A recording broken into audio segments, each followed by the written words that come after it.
Okay, and double check everything.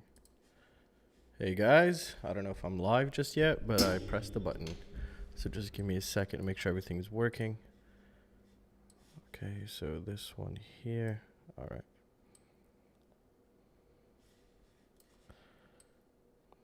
Okay, can you guys hear me? Peter, what's up? Colin, what's up? Bino, Vedla, what's up? Yvonne, hey everybody. By the way, if anybody wants to join the live chat talk, I put a Discord link down so you could actually get into this live stream and also speak if you have any ideas, questions, or just about everything. I'm good. I want to start live streaming every once in a while. That's the plan here. And just share updates, stuff that, you know, I can't make video for everything. So I'd really like to get you guys feedback just like this. That's great. You guys could hear me. I set it up as low latency, so hopefully we don't have a huge delay here.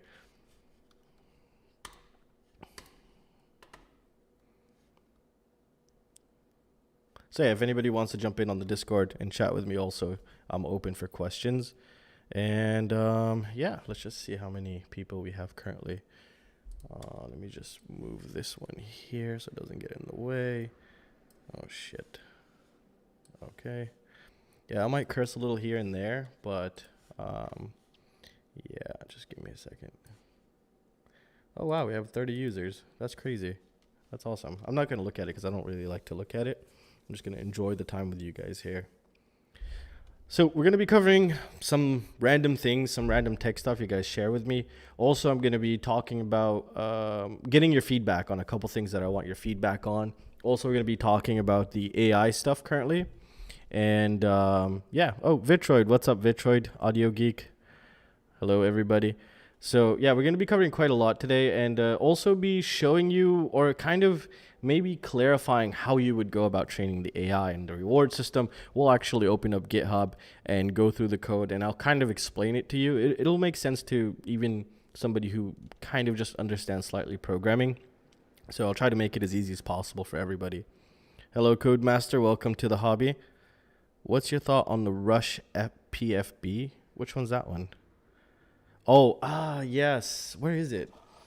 The thing is, I'm not trying to blame anybody. My assistant will be here soon. I gave it to him to set up to do the noise testing, along with the Rush FPV ESC.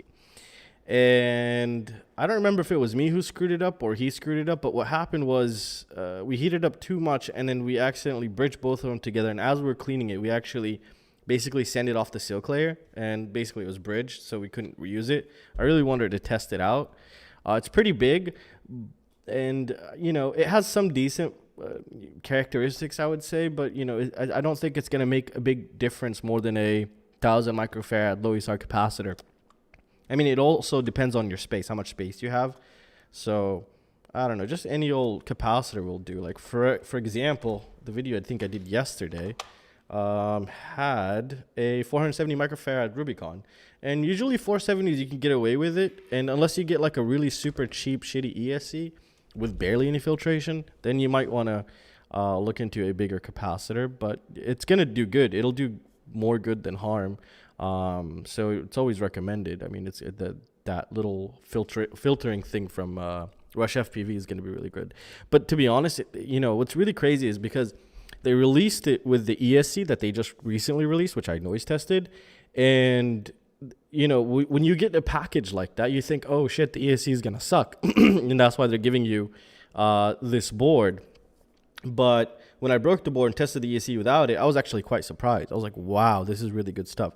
So I really want to try to figure out where did Rush FPV go get their stuff, because that ESC, at least on noise testing and stress testing, seems to do very well, actually really good.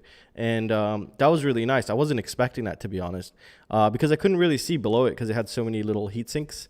And it's really, those heat sinks also act as a protection layer as well, because they're on both, it's like armor. And I think it was a really proper design, actually. But longevity, we're going to have to wait and see how that is. So we have somebody who just joined the Discord right now. And let's see who it is. It is Little Lion, Little One on One. So yeah, if anybody wants to join voice with me and just chit chat, I'm open. I have the link down below. I think I set it to take a maximum of 4 people, including myself, so 3 more people. So now we have like 2 more people right here.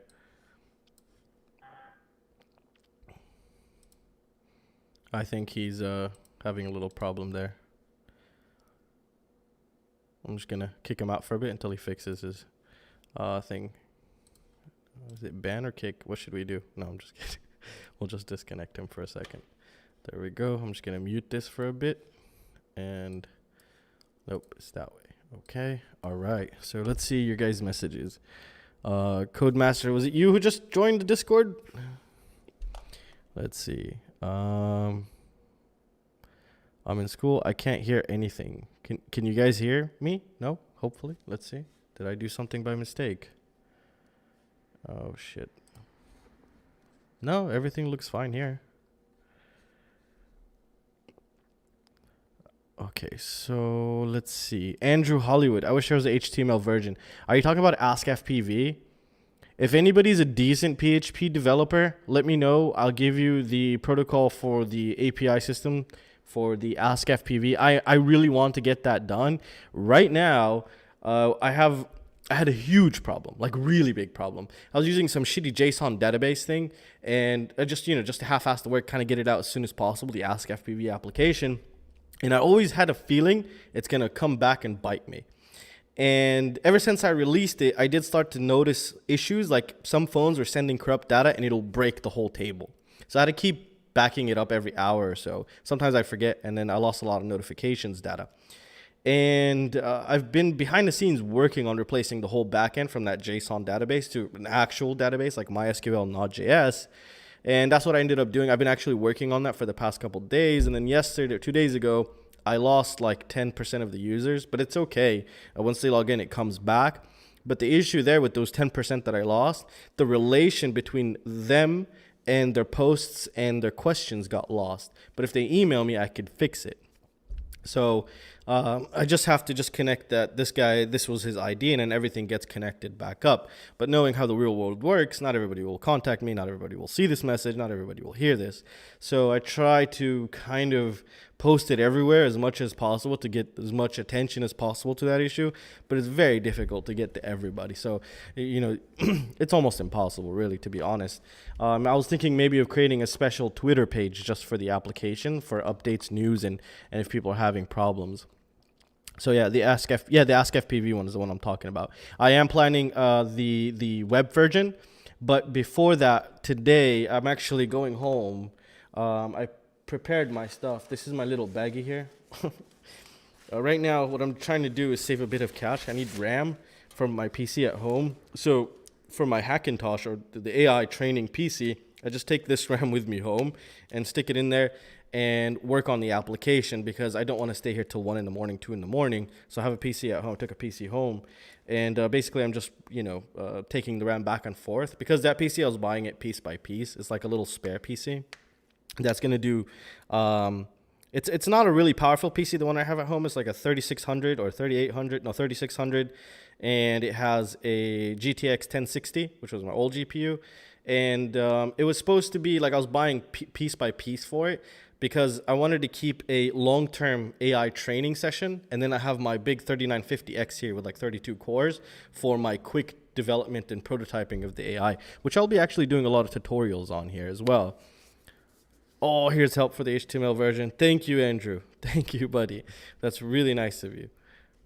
That's really nice. So yeah, the HTML version is definitely coming, 100%. But again, I need to finish the iOS, because after changing that whole backend system, iOS is not connecting. It's basically still connected on the older JSON database. And I feel really bad because, Android is well, it's not really well, actually it is, because it has the most users and it's what I'm fluent in writing Java for Android. iOS is still very freaking new to me. So whatever takes me 30 minutes on Android will probably take me 2 hours. But tonight is the night. Like right now, I'm supposed to be making a video, but I was like, I'll just live stream chit chat with you guys. And then hopefully, that'd be awesome. And then once I finish, I'm going to grab my Hakcrc PC, which is the AI training PC. I also put Hakcrc on there in order to program for the iOS. Actually, here's here's the phone that I program on. I bought this for my son, but he doesn't even use it anymore. It's an iPhone 6 or 7 here. It was pretty beat up. I just got it cheap off Facebook. I don't need a good one just to program on. So it's nice. I mean, I don't use it. It's the battery shit though. But I'm not really an Apple fan. So I just use this around the shop to test if everything is working. And because I think push notification, which is the messages you get, doesn't work on the emulators inside iOS. So that's why I need some kind of a physical device here. Here's my other device that I usually program the Android on. This is a Note 8. It's a broken Note 8. It's a beat up Note 8 here. Instead of just tossing it away or getting it fixed, I just kept it here as a backup phone, and at the same time I usually develop on it. And also my main phone sometimes, but I get so many things on here as I try not to use it. And it's really good to have two phones because I could test the push notifications. That's why you'll see a lot of test messages back and forth. So yeah. So yeah, I'm releasing, hopefully, I didn't want to release a video on that yet. I'll have my own flight controller out. I'm working with a company to design our own flight controller. My aim is to keep it as budget as possible, but with the extra little features that I've added into it, it might jump to $26, which I really didn't want. And basically, I've cut down, because when somebody makes a flight controller for you, it depends if you make it or somebody makes it for you, you get royalties. So for example, for every flight controller you get $2, you get $3. However, I ended up dropping my royalty to 50 cents just in order to keep the price cost at a good price, because I don't want it to jump up. But it has features other flight controllers don't have that you actually need. And I really don't want to get into it just yet. What are those features? It's little stuff on there, but you actually need that stuff, and it'll extend the lifespan of the flight control, even if you burn something, which is going to be really awesome. And also at the same time, be one of the best flight controllers for flying in the rain. That's one thing I really wanted. It'll be also conformal coded, and not only that, I'll also be doing tutorials on every single component on there. So let's just say, for example, you burned, or the USB is not working anymore. And what you can do is I could tell you exactly what are the components responsible for it, and you could try to replace it. And if you can't replace it, you could just take the flight controller to a phone repair shop or a PC repair shop, show them the video, and just tell them to fix it for you. It won't even cost you like $5 to fix, maybe, or $10 maybe maximum. But that keeps the overall lifespan, and it keeps the value into the flight controller as long as possible. That's my goal. My goal is not to get rich. My goal is to make something proper that people love and things that actually last. And that's the only thing. There's nothing. All flight controls are basically identical. I mean, there's no bullshit in that. But I wanted to add these little extra safety features that they're basically SMD fuses I've added in there. There we go. I just told you guys. So there's one for each layer. So it protects your MCU, your microcontroller unit. If the 3.3 volt something happened there, 5 volt if something happened there, it'll protect the 3.3 volt and the MCU, and you get the point there. And there's also a 9 volt, and there's some what is it called, reverse polarity protection as well, just in case you screw up, because I screw up too sometimes. So I wanted to really make sure it's stupid proof in a way, or noob proof if you want to call it that way. And at the same time, you could fly in the rain and not really worrying about burning your whole flight controller. You could burn other things, but not really worry about burning your flight controller, because you could just replace the fuse. And if you can't find the fuse, then you could just risk bridging it. And if you bridge it, everything will work. So that's kind of the idea there. And hopefully it goes well. Now, it still hasn't been finally confirmed yet, but we have gotten some of the prototype designs. I haven't gotten the boards just yet. And we'll see how well that goes. It's very scary to release a product with your name on there. You really don't want any hiccups there, especially, you get a good batch and then customers get it. That's really scary. Like, I'm really scared. So we'll see. I'm really hoping it's the best. And plus, those extra safety features should protect it from itself in a way. You know what I mean? So yeah, that's the idea there. There's also an ESC, but ESC I've kept it for later, because it's not a simple like, oh, I'm just gonna put my name on an ESC. I'm not like that. I really want to make sure it's proper. I want to know everything about it, test it, and then go for it. So that'll be some time if I were to do that. So let's see what you guys wrote here. Joshua Bardwell still charging $35 for his old AIO. That's Joshua Bardwell. I mean, you know, he's big. He can do. I'm a small fish basically. He can do that, and it's fine. People buy it. People like it. It's a flight controller. It's gonna work just fine. There's no problem. You know, maybe I'll charge $50. If I charge 50, there's no. It's just my price. If you want to buy it, buy it. If you don't, you just don't. But you know, I look at it a bit differently. And see, with the things I do, you gotta understand something. With the things I do, what I try to do is I try to make money. I'm not going to lie. Everybody tries to make money. But the way that I try to make money is, for example, let me explain this to you. The AI, instead of creating this own firmware and having you guys pay, I would go to the flight controller company and I'd say, hey, listen, you could license it. And then that's it. It'll be compatible for your flight controller. This way, the cost does not go down to you. The person who is paying is the company. This is how I want to do these transactions. Now, I don't get paid for reviews. I do get free stuff every once in a while, but I can still talk. Like, for example, iFlight doesn't send me anything because sometimes when their product is shit, I say it's shit. And then after 3 months, they'd forget, and then they start sending you new stuff again. That's how this thing works. You don't have to be nice. You just what I see is what I say, and it's just really that simple. So yeah, I try to not pass the cost down to the customer or you guys, my followers, my friends, and the FPV family, and I try to get the bigger ones to pay for it, and you guys just enjoy it. Because at the same time, there's also benefit for them, which is kind of like the marketing, like, oh, we're the only ones compatible for this, and that should increase their sales, and that should make them money, and at the same time, nothing gets passed down to you. So this is my thought process. Could be wrong, but this is me being totally honest with you guys. Let's see what you guys wrote here. I want to test one. That would be awesome. Yeah, I'm going to... Reese, send me your... if you're the same Reese on here, send me your address so HGLRC is going to send you your competition winning, by the way. Let's see. What's up, guys? Can you recommend parts for a 6S drone under 150? You're not going to be able to build a 6S drone for under 150. I mean, you can without a video transmitter and a camera. But yeah, you probably want to go with like a Diatone F405 and the Mamba F50, which is basically what I have right here. You're going to have to go with a pretty good ESC at least. So I think a really good budget one would be the Mamba F50 or F60 ESC. The T-motors might be good, but currently, what is it called? The T-motor ESC might be good. I've tested it in their naked quad they've sent me, but I haven't noise tested it, so I don't recommend it. Well, I mean, it's not that I don't recommend it, it's that I can't give you a word on it just yet. They were supposed to send them to me like a month ago, but I never got any because they were all sold out. Now, what's really nice is they have that 9-volt regulator on board also. Jack Hack, hopefully, you'll be a bigger fish soon. You know, just taking one step at a time. I don't even look at my subscribers anymore. Actually, I don't even know how many I have. Maybe last time I checked was like 59,000 or something. I'm surprised people buy it with all this stuff. Okay, how is Mesh Flight doing? So, yeah, let's talk about Mesh Flight now. So, Mesh Flight currently is it's suspended. It's on standby currently because I just released FPV-Link, if you haven't noticed, or I do competitions there. The Android version is also out. The iOS is done, but I have not uploaded it yet. Well, the reason why I haven't uploaded it yet, because the instant messaging part is not sending the notifications, and it's just driving me crazy because, again, I'm not a full-fledged iOS developer, and it's really annoying me, and I haven't had time to do that, and I had a problem with AskFPV recently, so I've been working on that.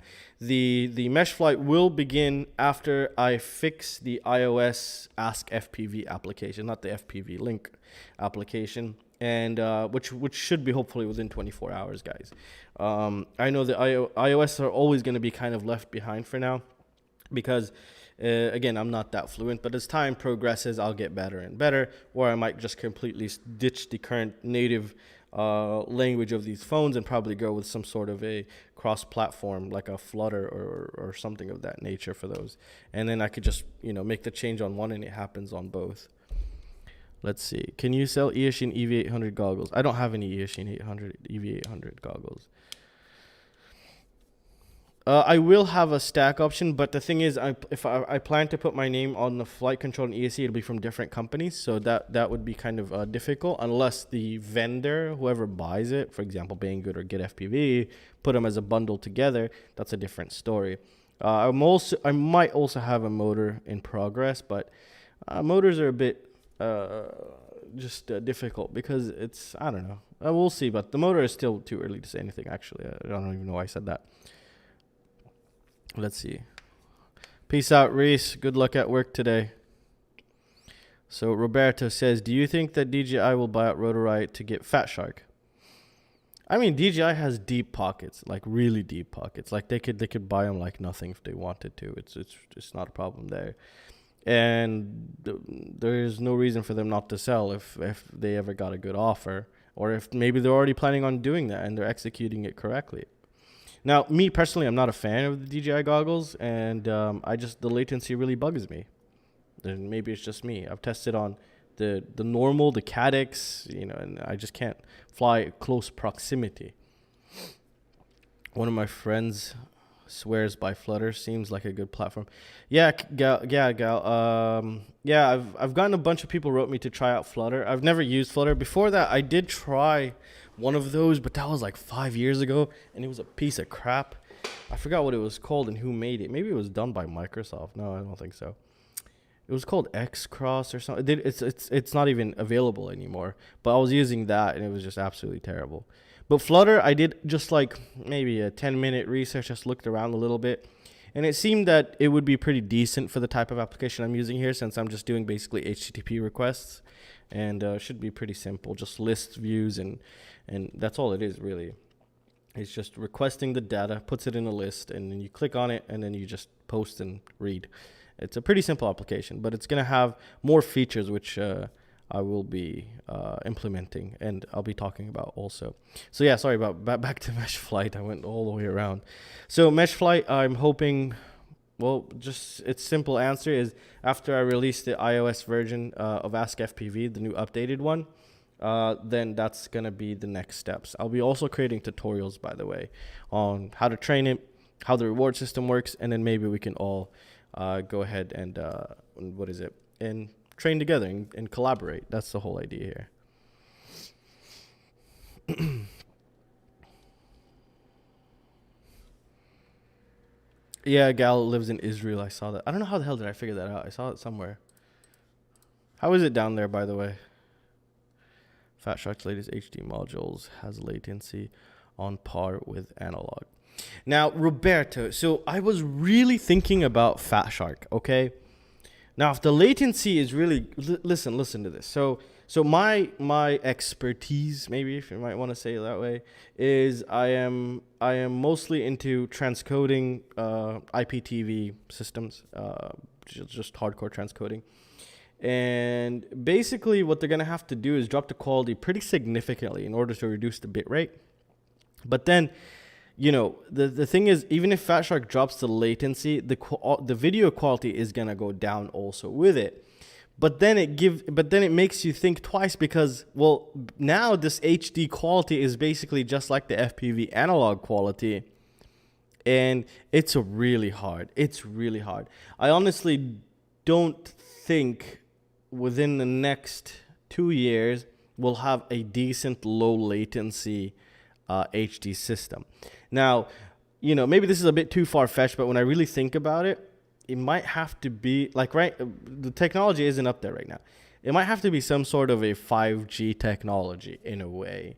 Yeah. So it's going to be quite difficult, actually, I think, for them to achieve that. And I don't think we'll see anything soon. And I really hope they don't go bankrupt trying to do it. But this is just my own thoughts and theories. Write reviews about Fat Shark Sharp Bike system would help. Would you? I don't think they like me, actually. One time I got a really mean comment from one of them. It was actually pretty childish, but it was a while ago. Whoever writes me, I write back if they ever need help and anything. But usually they're fine. Plus, I live halfway around the world right now, so let's see. Oh, awesome, Joseph! I can't wait to see you guys' trick shots. I saw a really, really funny one. Let's actually watch it together. But people are actually posting them in the wrong place. So yeah, if you guys don't know this, for people that are watching right now, we have a Hollybro trick shot competition. It's trick shot, please, guys, not freestyle. Trick shot, okay? And please read the rules. Please edit your videos to where that trick shot was, even if it's a 20-second video. yeah, but I guess I'm just have to do freestyle videos. So first place winner, you can check it out right here. Here, I'll put the link in the chat for you guys. It's right there. Just go post your trick shot near miss or something funny. I don't know.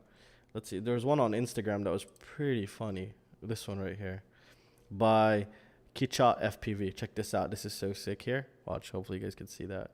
Look at this. Look, look, look, look. Oh my God. Oh, I've been there, done that. Oh man. Oh, he saved it. Nice. Now he does it. Yeah, but yeah, that made my day this morning. That was the first thing I saw this morning. I haven't seen anything else just yet. We'll see those in a bit. But yeah, that was really funny actually. We have 8 members, so come join, support this mission, and yeah. Do you guys mind if I smoke a cigarette because I'm like really craving one? Maybe I could turn off the camera feed and do it. And I was also thinking we see if there's anything really new here on Banggood. And yeah, let me see the Discord actually. Where's the Discord? You guys, I told you guys to join. Nobody's in there. So yeah, if you're gonna join the Discord, you could talk to me live here if you have any questions or you want to discuss something. Gal Kremer, if you want to come join, the link is down. Just write me here so I unmute it so everybody could hear also. So let's see here. I just want to see what's new.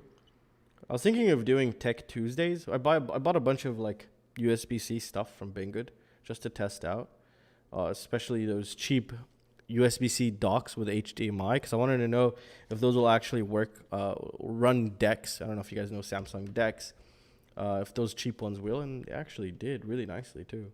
And it charges, which is kind of something like really rare. If you get one of those Chinese USB-C docks and it charges and enables decks, really rare. And it was pretty cheap. I forgot which one it was. I left it in the house actually. I was using it the other day. Let's see. We go to... Let's see FPV, right? We'll start with the drones first, see if anything is new. Let's see what you guys say here. Oh, Calgrammer has to go. No problem. RTX 3090 for AI training. Now, you know, I recently bought the 2070 Super, and I bought a 3950X AMD. Now, the thing is, those actually they're not useful for the AI training, the GPUs, to be honest, at all. And the reason for that, unless we use long short-term memory, but the way that we're currently training, you could just get away with using a CPU. So basically, I could run one environment per core. So it's how much was it? How many cores is it? 16 core? I think it's a 16 core CPU. So 32 threads, and so basically I run 15. It's one environment or one training per CPU core, not thread. So I was running around 15, keeping one extra core just free, and the GPU was actually pretty useless. I wasn't using that. A GPU is only useful when you're going to be doing like image recognition, these types of things where you need those CUDA cores to come into play. But as of right now, it's not really a big thing currently to use a really high GPU, high performing GPU. But it would be really nice to see how it would run on the AI stuff. Let's see, do we have anything new? By the way, I don't know if I'm supposed to show you guys this. Nobody's seen it just yet. Roberto, absolutely love your videos, especially noise testing. It's so cool. Thank you, Roberto. That's awesome. It's just a thing for a treat. You don't sound like a smoker. Yeah, just really craving one right now, actually. So yeah, I don't know if you guys have, I'm sure you guys haven't seen this one. This is called the Emax. I'm not even supposed to show you maybe. It's called the Nanohawk. So it's a 1S, and it has the new connectors, and that's all I could tell you right now. But it's a nice little flyer. I mean, it's like any other 1S micro. I mean, any other working good 1S micro. Nothing too special about it, really. Sometimes it gets so hard to review these. Like, okay, like I grab it. Okay, it works. It's fine. I've been using it. Camera's okay. Like, what else can I say? You know, sometimes that's all I want to make the video and say. It weighs this much. These are the things that it comes with, and video transmitter is pretty decent, and that's it. You know, unless there's an issue, then I tell you, oh, there's an issue. But yeah, sometimes it can be pretty difficult to review something. I just sit here, look at it, like, what the hell am I gonna say? It works just fine. I've been using it, and you know, tune's okay.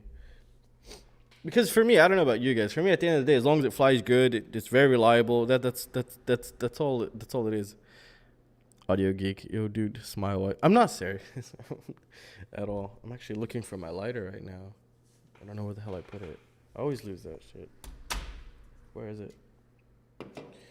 So check this out, guys. Okay, AskFPV doesn't have advertisements. Okay.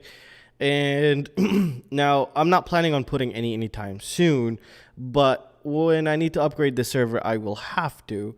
But I'm not going to do the shitty Google ads that keep popping up and piss you off. I was thinking of like, let's actually, I have, we can show you here. I really want you guys' feedback on this because I don't want to be like, oh, you're a fucking sellout. Oh, you know, those things that you usually get, people say. So for example, you can see the mouse. Yeah, awesome. For example, when you open something like this right here on AskFPV, maybe I could sell like a piece of advertisement up here, but a real advert, like an FPV. Like for example, Hollybro has something new, and I could just put it there for you guys, or a nice coupon from a company. Like really nitpicked post ads. That's not going to be intrusive and going to be as small as possible. And I don't even think to have a picture, but we might need a small picture and little text under it. And that's what I'm thinking of doing. And also I'm going to be doing a chat system in here, which is going to probably be next month, probably, because right now I have so many things to finish. And yeah, the chat system I think is going to be very useful as well, which should really help a lot of people. What is your opinion on Diatone F5 Lite? What the hell is Diatone F5 Lite? I haven't even seen that one. Let's see. Is it available? Is this one? No. Is it here? Diatone F5 Lite. What is it? 1 second. Where the hell did I put it? Are you serious? Oh, there it is. Oh, this one? I saw it the other day. Is this the one you're talking about? Yeah, here it is. It's a 4S. No, it's a 5-inch. Sorry, I was gonna say 4-inch. So, whoa, what the hell? $170? That's crazy. Hakcrc, that's fine. It's not bad. 400 milliwatt VTX. Okay, we can say 200 maybe. 40 amp ESCs, and it's a 4S. Let's see. HQ props, Mamba F40, MK. Which one's that one? You don't want to run, I think, 6S on it. F405 DJI Lite. I've never seen that ESC. Is it the same one I have? Maybe it doesn't have a 9-volt regulator. Wow, the execution's really nice, though. Plenty of space for freestyle and sticking your GoPro. Actually, that's crazy that they even did this, to be honest. They always give you so many screws with it. It's crazy, always with their products. You could build another quadcopter with the accessories they usually give you in there. A bunch of spare wires, spare screws, and like packaged really nicely. Yeah, they do it pretty proper, actually. They always give you like so many screws. It's crazy, spare screws. So yeah, I think it looks nice, but that's all I could really say. That's a really crazy price, though. Oh, it doesn't come with a receiver, though. That explains the 170. Now, what would have been even better if they removed the camera and the video transmitter? And if they did that, then I think you could have gotten it pretty much a lot cheaper, I think. Let's just say the camera cost them $10 and the VTX cost them $15. Let's say 25 to $30 off of this. You could have gotten it for like 140. Yeah. That's why naked quads should be a new trend from companies. It saves them money, an initial investment of buying those cameras and video transmitters, and sells what they currently have. Everybody benefits, because let's just say you have a broken quadcopter that the camera and VTX are working. Just stick them on and you're good to go. And it should be very simple from there. And it really, really, really drops the cost down a lot of people. I would personally love to see that. You'll be seeing quadcopter for $140. My build videos become useless then. Oh, man. Oh, yeah, an India is probably difficult. Let's see. I stuck the front with frames. I started 4 years ago, tried others, but had some rapid assemblies. Okay. Yeah, naked quad is a good idea. Ride and fly. Ride and Fly, did you email me your address? Because you won. I wrote you on FPV-Link. You won the HGLRC competition. I forgot if you were first or second place, but you won, yeah. Yeah, the camera and VTX are more personal. Yeah, I agree also. The camera and VTX, because everybody has their own use case, you know? Maybe you fly in the dark, so you need a RunCam Eagle, for example. And that's why I think it also makes sense. And to have both variants is really good as well. You know, for people who want the complete setup, they could just buy it as well.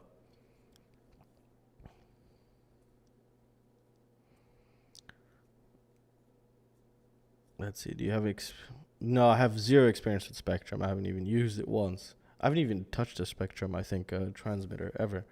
I started with FlySky. Every month and a half, and it'll take me about a week or so to ship because I'm just so backed up with things to do.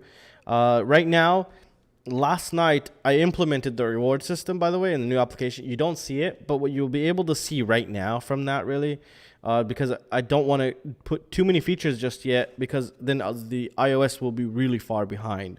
So I have to catch the iOS to it. But in maybe tonight or tomorrow's update, you will see how many best answers you've gotten, how many answers you've made, and how many questions you've... I don't think I'm going to put the questions because it doesn't matter. Just how many answers and how many of them were the best answer. You know, when somebody marks it as, you know, the answer is solved. So how many of them you solved somebody's problem with.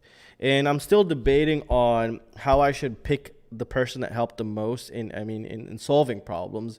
Whether is it that solve button, because if it's that solve button, then I really have to emphasize every time you make a question to give you a pop-out to remind you that if somebody really solves your problem, do them a favor. The least you can do is just click solved. Something like that to remind them so nobody gets left behind. You know, maybe some guy helped 10 guys, nobody clicked that for him. And I really want to emphasize that. And at the same time, also, I was thinking of looking into the likes on the answers as well. And, you know, it's still work in progress. I've never done this before, and I'm learning as I go, and I'm also taking you guys' feedback on that. Foxeer, T-Rex, Analog. I have 2 of them that they just came yesterday. Actually, my assistant currently is recording. Actually, he's at lunch, but he's going to be recording them today. I have 2 of those. And, yeah. Let's see. I haven't tested them, though, by the way. I usually just test latency, and then later on when I do a build video, I stick one of those cameras in there and see how well it does. Let's see. All right. Let's see. It's in my new quote. So, yeah, back to the AI stuff. So how far did I get? Well, I got to the point where I could install it into anything. F4s and F7s. On beta, even on the new beta flight, the latest beta flight, I was able to put the AI in there and just install it on F4s, because F7s have, for example, I don't know if many of you are computer tech savvy in a way, but it kind of like has hard-coded partitions, and I don't understand that. I've never really done that before, so it's like really low level. And when I put the AI in there, even I've made it so tiny, one of those hard-coded partitions is a bit smaller, or it's just like basically spot on what it's supposed to be, and I don't know which one it is just yet. I haven't really dug into it that much, and I just have to increase that, and then I'll be able to fit the AI on the F7s. But the F4 on the new beta flight doesn't do that, so I was able just to stick it on there, and I was good to go. And that was really nice to know that. Now, in terms of most of the what I did was actually I've scrapped everything and I started fresh again, and I've realized a couple things. We need to implement something called long short-term memory, LSTM, and that would solve... Basically, I could train the AI in 15 minutes, believe it or not. But for it to draw a pattern between its reward and its oscillation, it's having a difficult time because it has no memory, at least no short-term memory. And that's what they call it, long short-term memory. And the current implementation that I'm working on, if I were to implement that, the AI file that's going to have to go into the beta flight is going to be quite large. Like, we're talking about almost 1 megabyte, which is pretty insane. Actually, I think a little bit more. One of them was like 5. So finding the right balance, I haven't implemented that, but I really want to implement that. That's one thing would solve all of my problems. Now, there's also another implementation in my head, which is, I've actually gone through like 3 iterations of this. So right now the AI could control each motor, and it could output percentage, 0 to 100. And what I was planning on doing, because it's always just doing this, it's oscillating really bad. So what I was planning on doing is create some sort of an interface, right? Here's the AI, and there's like a controller here, like a joystick for the motors in a way. And the joystick doesn't allow you to oscillate at a high frequency to burn a motor. And the AI would only output a 0 or a 1. And depending on how many 1s and how many 0s it puts on every single cycle, then if it's putting 1s, then the joystick will just be increasing the throttle. And if it starts putting 0s, then it would start decreasing the throttle on that motor. Thus, I've reduced the risk of, it's like a bandage really. I reduced the risk of oscillating so bad that it burns the motor, but it's flying. I mean, I could train the set points perfectly. It's just the oscillations that's really annoying for me. And those are 2 solutions that would definitely work, but I really would prefer the long short-term memory implementation. That would have been, I think that's the way to go, to be honest. And we'll talk about that more as we go along with the tutorials. So I'll be making more tutorials on that, on how to basically start training your own and try to mess around with this stuff. Let's see what you guys wrote here.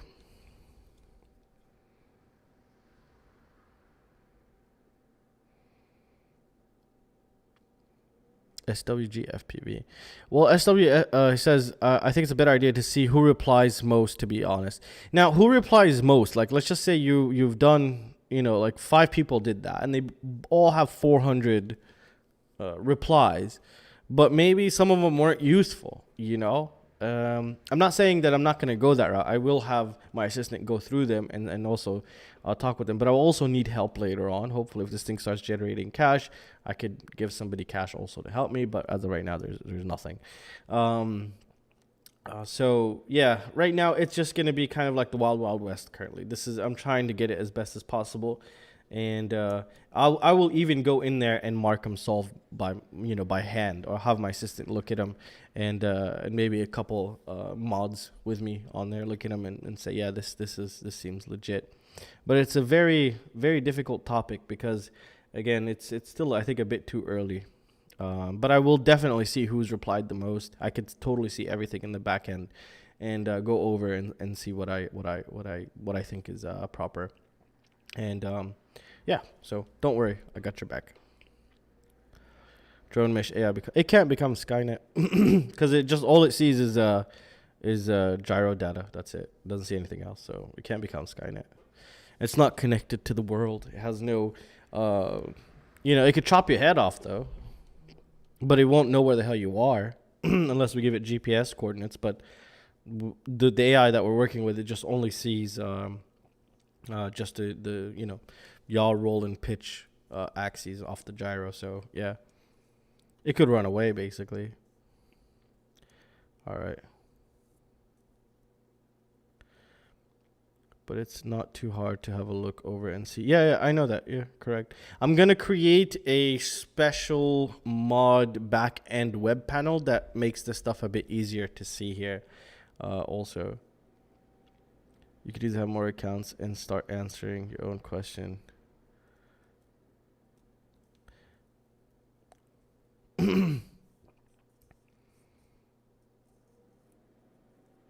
Audio Geek has a good point there. But I could see who's the real users and who's not real users. For example, off of phones, basically there is unique identifiers that tells me that this account belongs to this account. And if you were to create another email, then it would be pretty obvious right there. So there are checks and balances in there that we could double check.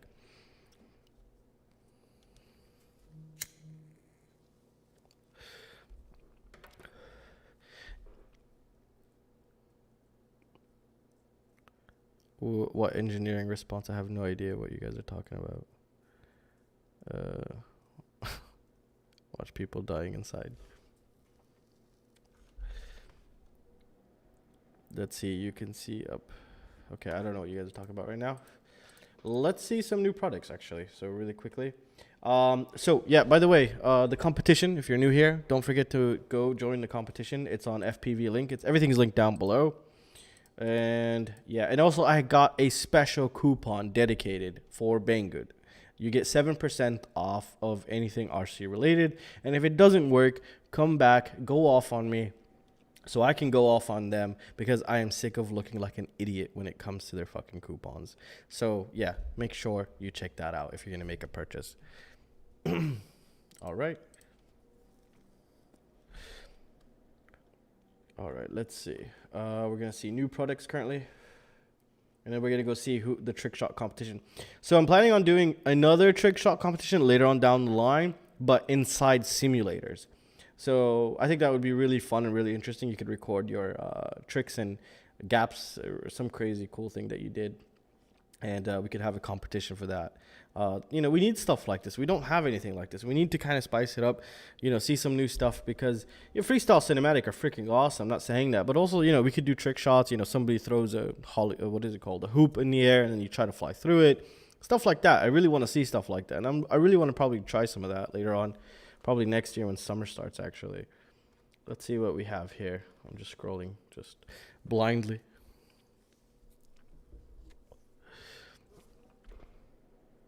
What is a trick shot? Or it's not really a trick shot. It's like a crazy, a crazy thing you did. Like you went through a gap in a specific way, or you got lucky where you almost crashed into something like that. You know, your best trick, whatever it might be, just a trick, whatever, through something or out of something or in something and out of something. You know, stuff like that. You went in backwards through this like super tiny hole. These types of things, I think, what we're looking for. But post anything right now, it's fine. Let's see. So, T-Motor trick motors. I don't think anybody would buy these, to be honest. But I mean, the price, well, is not bad. Pre-order. It's the bell. It's all one piece. Well, yeah, this is all one piece right here. Oh, actually, they look pretty nice. 2306, nice size. Is it 2306? This one's 2207. For some reason, recently, I've been gravitating towards the 2306 1800 kV to 1900 kV for 6S. Those seem to have the best throttle curve on most motors I've used, and I'm really starting to like that as well, actually. Oh, we have people in the live stream. I just saw that right now in the. Okay, hold on a second. Let's see. Tony, can you hear me? Shit, that scared me. Hold on. How are you, man? Hey, guys. Just give me 1 second. Let me just fix the audio here. Oh, try not to speak because you'll blow my speakers out. Yeah. All right. So who do we have? We have Mr. Shbeevy. We have JL Webb. Oh, J Webb. Just Joe. Don't bother. Call me Joe. Jay. We have Jay, and we have Fat Tony in the chat here. So who's used the DJI system out of all of you? Yeah, I have. I mean, I don't even fly I've tried it. I don't personally use it. I've used it pretty extensively. My mate Matt has a system, and every time we go out flying with him, I try it on. And he's a racer as well, but like obviously he's not a hardcore racer. The thing is, the latency is really bad, especially when you're racing. That's when you'd really notice it, especially like I was telling you, in a really tight proximity, like not between two trees. That's okay, that's somewhat proximity, but like two tiny metal poles that you want to kind of flip through sideways or something, then you'll really notice it, and it really affect your flying, like dramatically. I need to fly it more, but from my experience, I haven't had the same experience as you. Because I mean, for me, when I flew it, I tried it on a flight one quad, and those quads feel so delayed as is that I probably couldn't tell whether it was the delay from flight one or the delay from the system. Probably. But I honestly didn't really feel that much of an issue because, you know, I wasn't really looking out for it. I couldn't really pay attention to it. I don't know. Mind you, this is like tight proximity stuff as well. So this wasn't like, you know, open park flying. You know, nothing to hit. I don't know. For me, I don't know. The thing is, like, okay, if I'm flying, 100 meters away, 50 meters away, okay, I'd say all right. But usually I'm within 10 meters of myself, and I could really notice the difference between a low latency analog setup and, you know, just a normal basically analog setup and the DJI, and I could see the difference in my flying. I mean, you know, look, I broke. Everyone says that. Yeah, look, I broke my GoPro because of it. Like, completely annihilated it. And I wrote GoPro yesterday actually, and they're actually going to send me a new one. That's really nice. Really? Yeah. As if you got that lucky. No, I didn't get lucky. I just told them I think something's wrong with the power. I told them I've crashed it quite a lot, but now it's just not reliable. And sometimes it doesn't record all my footage. That's why my flight footage isn't full, and there's a lot of edits in it because it's just sometimes it just powers off. So it does have an issue basically. I'm trying to sell my Session 5 so I can get a Hero 7. How much do you want to sell it for? I'm selling it for, let me check, I'm actually selling it on the FPV Connect. Yeah, but he lives it's going to be pretty hard to ship to you. No, I don't want it because I have a friend of mine who wants one actually. So if it's at a good price. Yeah, but I'm all the way down in Australia, so shipping is going to cost something like $12 to $30. I think he wouldn't mind. I mean, you should just kind of drop some of that price down, and he'll probably purchase it from that's you. Fine. That's a question. All right. So, what do we have here? We have Hakcrc. New products. Right now, I'm looking at the new products. I don't know if you guys are watching the stream or not. Yeah, I'm watching. What do you think about the Emax Eco 2 series? I haven't used them. I have the Emax Ecos ones, I guess 1 series. These right here, and they're really, I mean, the ones I'm speaking about, they're pretty decent. I haven't had any issues. Yeah. However, people complain of the bearings going out pretty quickly, but not that I haven't seen that many complaints actually. I mean, I had issues with the windings. Were pretty weak. I killed the windings, but everything else was fine on those motors. You know, Tony, you burn so many things out of randomly sometimes. You know, you just plug it in and it catches fire. So it's really difficult to know if a product has a problem or your setup has a problem. I don't know, man. I just kill a lot of shit. It's probably both, honestly. I personally think for like the $2 or $3 more, the iFlight Zing E-motors are probably better value. Even for $5 a T-motor Veloxes. Yeah, I think the iFlights are just better playing them, just because they're single strand, thicker windings. The iFlight. Now the T motors, the cheap ones. Well, I'm not gonna say much about them, but when they first released, I got a first batch. And I had a bad motor. It wouldn't spin. It was I just couldn't figure out why it wouldn't spin, actually. I think the shaft was bent. It just came like that. And, yeah, they had to send me another one. But usually, listen, T-Motor back in the day, I really hated T-Motor. Their shafts would just crack out of nowhere. Yeah, I remember watching this stuff back in 2017. Yeah, remember? I thought your favorite motors used to be the Pro 3s. The F40s are the old ones. Like they were the full black ones, you know, with the gold writing. Yeah, they were nice, but what happened is it happened to me on more than one occasion. Then they said they fixed it, which is I would go put my propeller on in the back of the car because I have a hatchback, and I'd lay it down. I'd go grab something else, and I'd hear a pop, like the quadcopter haven't even flown yet, and I'd hear a pop, and it was mostly happening to me on the F60 motors at the time. And I'd come back and I look at my quad and I don't see 2 propellers. Really, it pops with the propeller. It was crazy. And then the shaft would just break. Maybe I still have them somewhere in storage. I remember hearing a lot of things about shafts breaking on the F40s and F60s. Something about the way they treated the metal when they were curing it or something. I don't know. Yeah, but now we don't see that often, I think, anymore, really. No, Timo make good shit. Yeah, they make some good stuff now, that's for sure. It's so keen to try the Blackbird motors. Yeah, I really love high KV stuff. Yeah, as do I. Because I can use like light, low pitch props, so it spins up really easy and you have great response, and then just to make up for that top end, you just add a fuck ton of KV.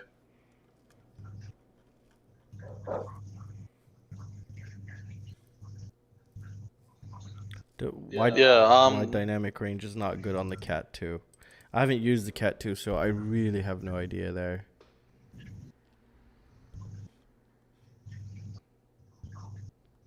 I like Rush FPV visual, no mic on the TBS though.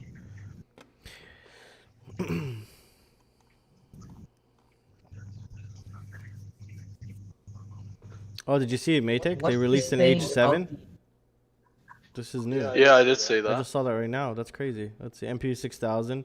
Yeah, it for- but it's the wing one. No. No, for quadcopters. It's Oh, really? $56.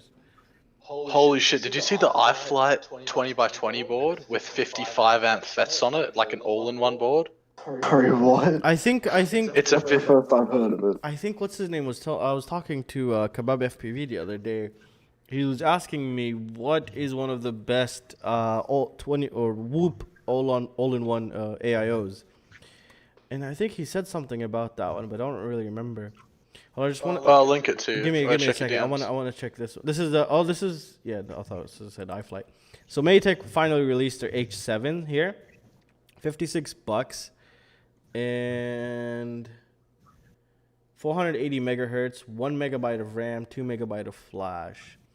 Now, for AI, remember when I told you long short-term memory, the LSTM?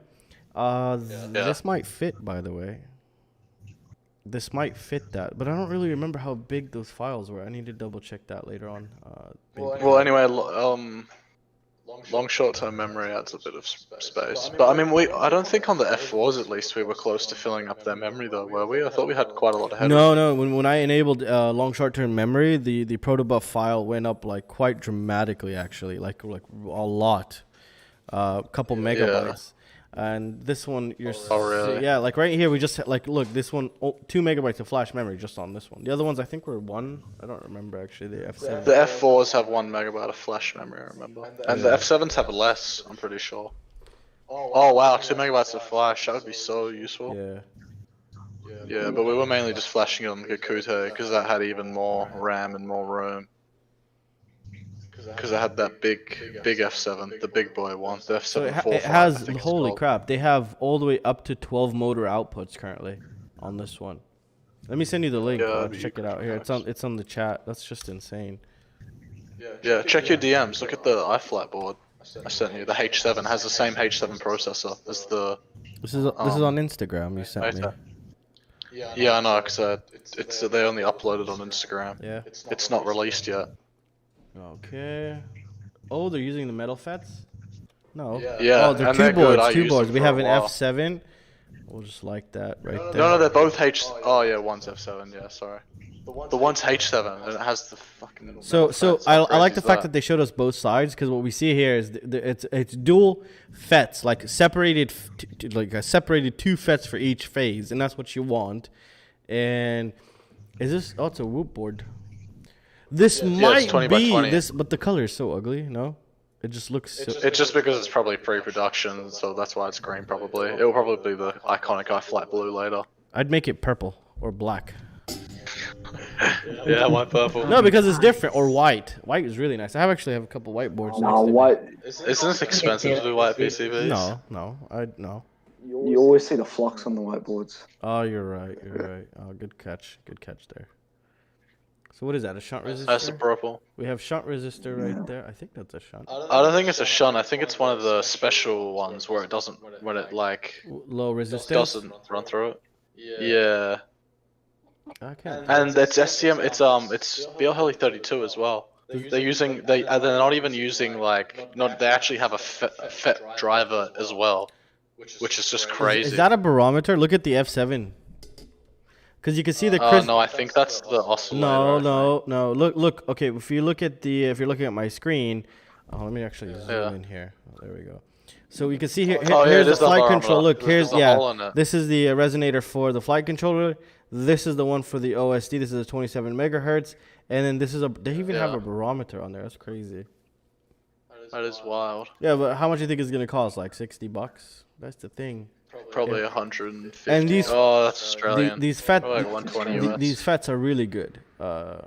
They use I've used them on 5-inch 6S quads. Yeah, these FETs are pretty No good. problems with the GoPro. Yeah, I'm just worried about the traces on the board not being able to do enough current, honestly. I mean, what the hell you expect? You're gonna put this on a 6S 5-inch? You're not gonna put this on a 6S 5-inch. Yeah, they have a photo on their Instagram if you look. It's on a 5-inch quad. That board's on a 5-inch with a GoPro. That's a bit scary. I mean, I don't know.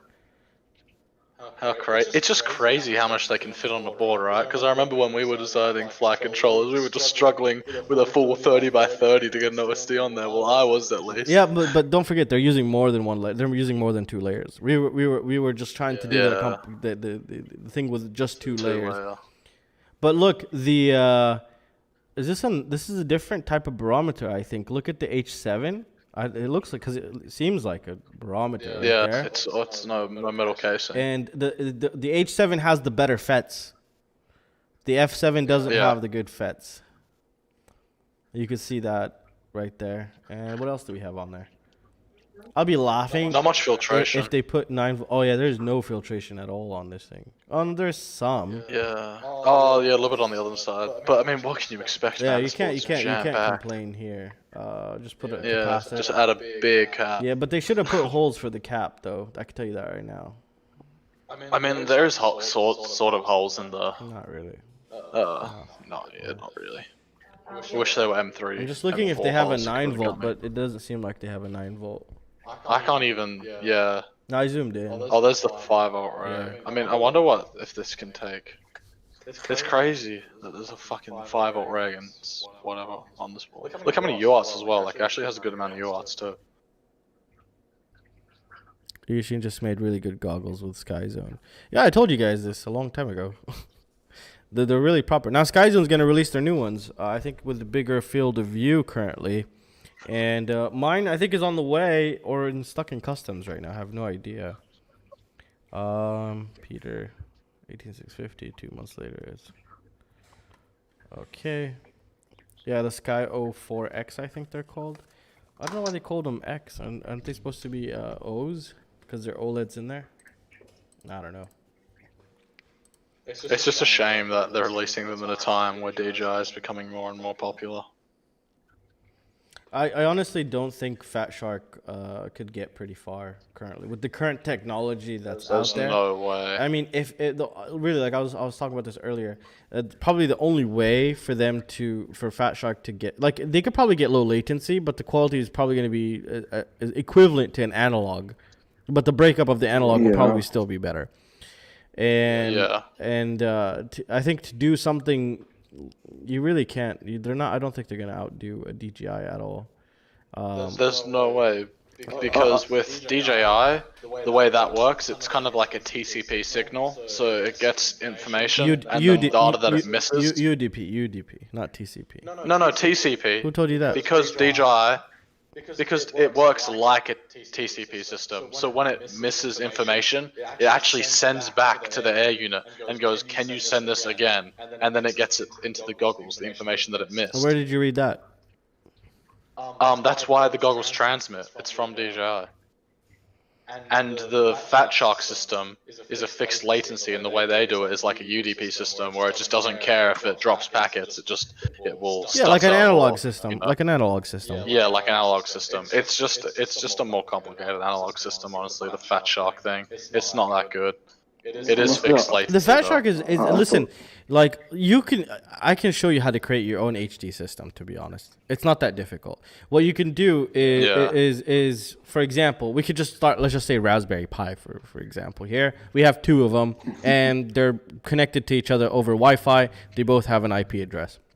So what you can do is you could put a server like an NGINX server on the one that's flying the quadcopter, and then the one that's sending, you could just use FFmpeg and then just transmit it UDP over there. Actually, you don't even need the NGINX if you're transmitting UDP. You could just transmit it and just listen on the other side, and then listen with like VLC and just output it, and that's it. Really. Yeah, but that has so much latency. No, it depends on the processor that's transcoding the raw video. That's one thing. The lower quality you make it, the faster it transcode, the less CPU intensive, but at the same time also the input that's coming. For example, let's just say you're getting a 4K input and you're outputting it at 720p, then that transcoding process is going to take a bit. It's going to take a bit of time, and then it's going to send it, and then at the other end when you're receiving it also it's going to count.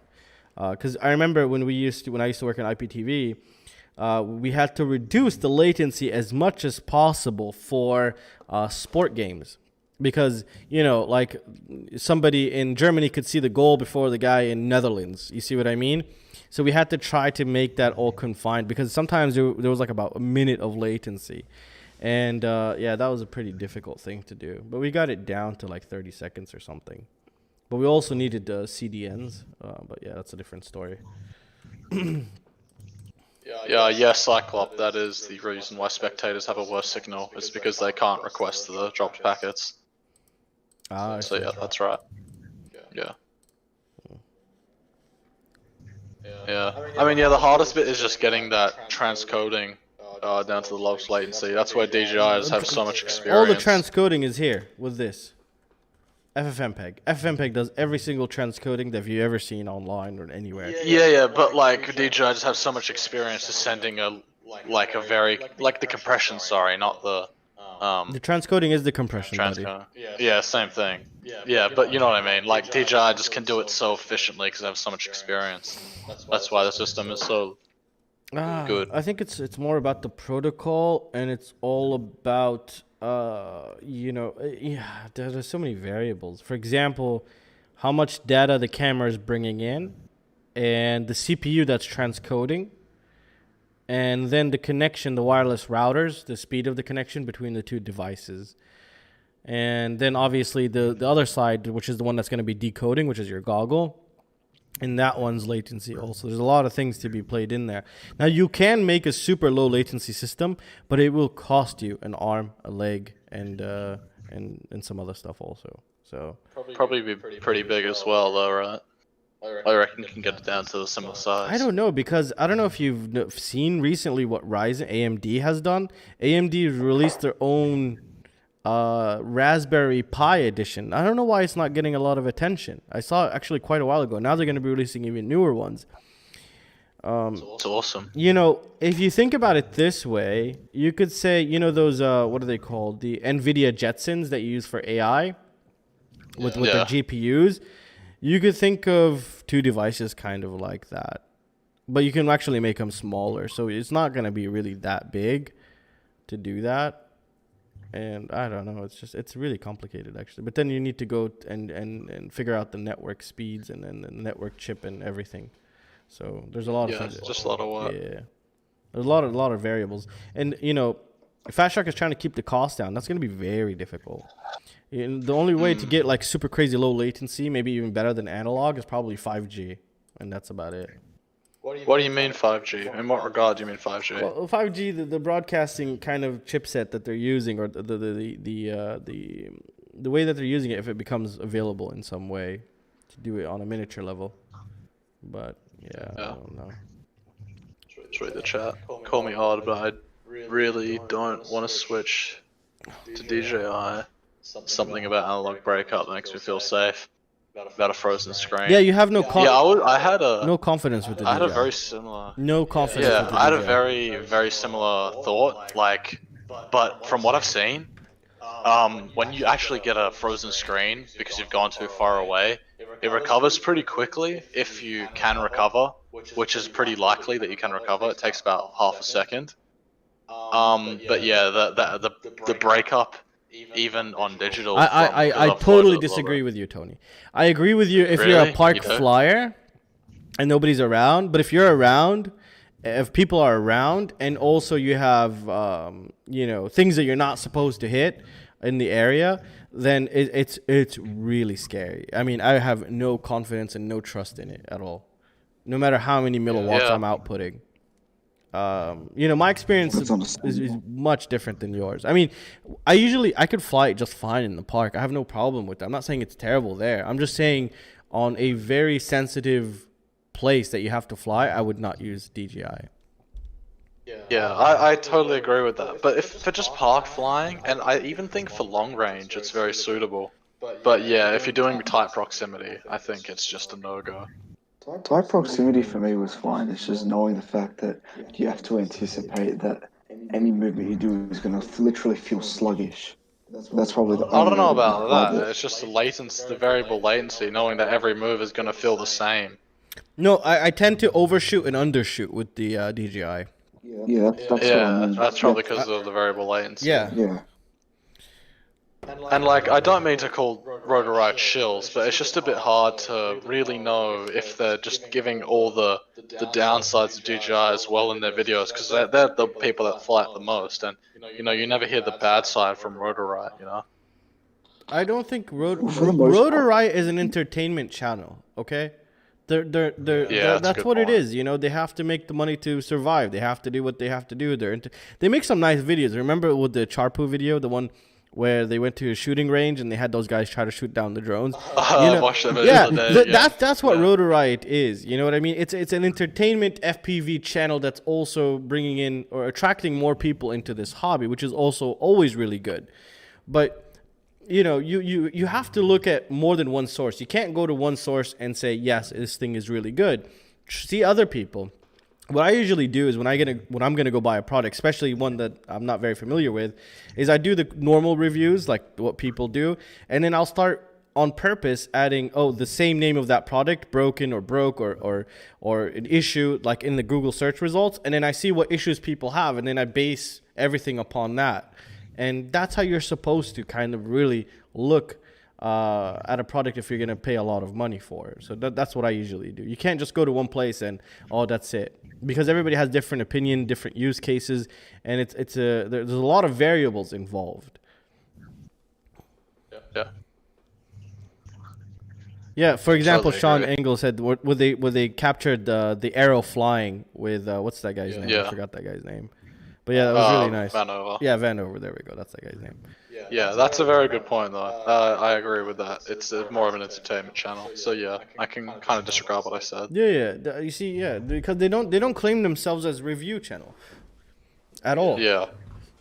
And naturally, they're going to give their thoughts on a product, but that's for advertisement purposes.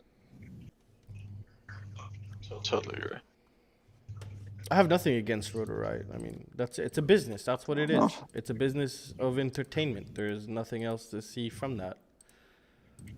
I do miss the old days, though. Like, 2017, the Chernobyl stuff like that. Yeah. Anyway, guys, make sure to upload your videos to... Shit, what's the website called again? FPVconnect.app. Good job, mate. Thank you, Tony. Gotta get that plug in. Yeah. And download AskFPV, where you get your... I was confused on how to do it, but you just click on the Holy Road trick shot, and at the top of the page, just paste your URL in. Yeah. My one's called FPV trick shot competition entry. You put one in? Yeah, I put one in. I think I sent it to you a while ago, the one I put in. It's where I go through that playground. Right, let me just... And I just kind of... Let me find it so I delete it for you. Oh, there it is. Okay, I'm gonna delete it. I should implement the dislike button on here. Oh, that'd be awesome. Please. Dislike the Wait, let's put the angry emoji. Ride and Fly, are you talking about the FPV-Link or AskFPV application? I think it was a bad idea to release two at the same time. I was really confused. I thought it was the same thing. No, they're different. FPV-Link is just a social media platform. Yeah, no, I've saw the video about it. And I wanna ask, why did you use the Rush FPV cherry antenna on your long range build? It's really short, and isn't the battery gonna cover it? Like, isn't the range gonna get affected by which long range build? The new one? Yeah. Okay, so the new one right now, it's just a prototype. So right now, it hasn't had the full long range makeover yet. Right now, the current, what I'm gonna do is testing different motors to see which one gets me the best maneuverability and also flight time.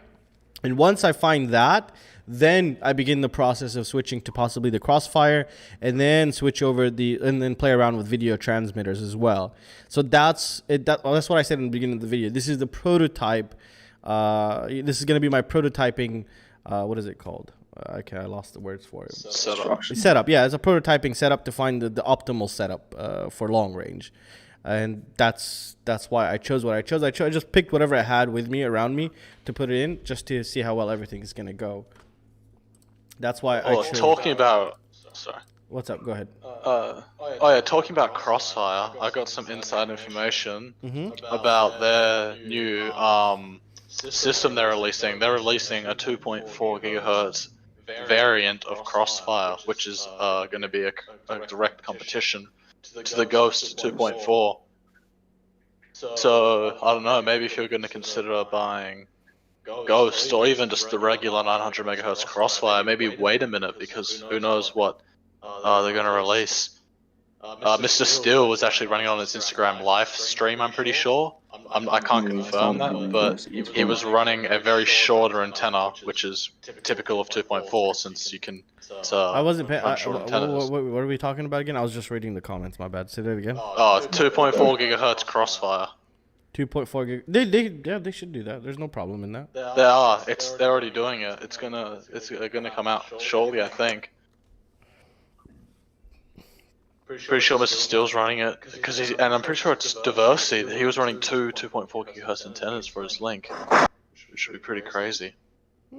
There's actually been a lot of competition in that area. But really, like, I have something to say. How often do you fail safe?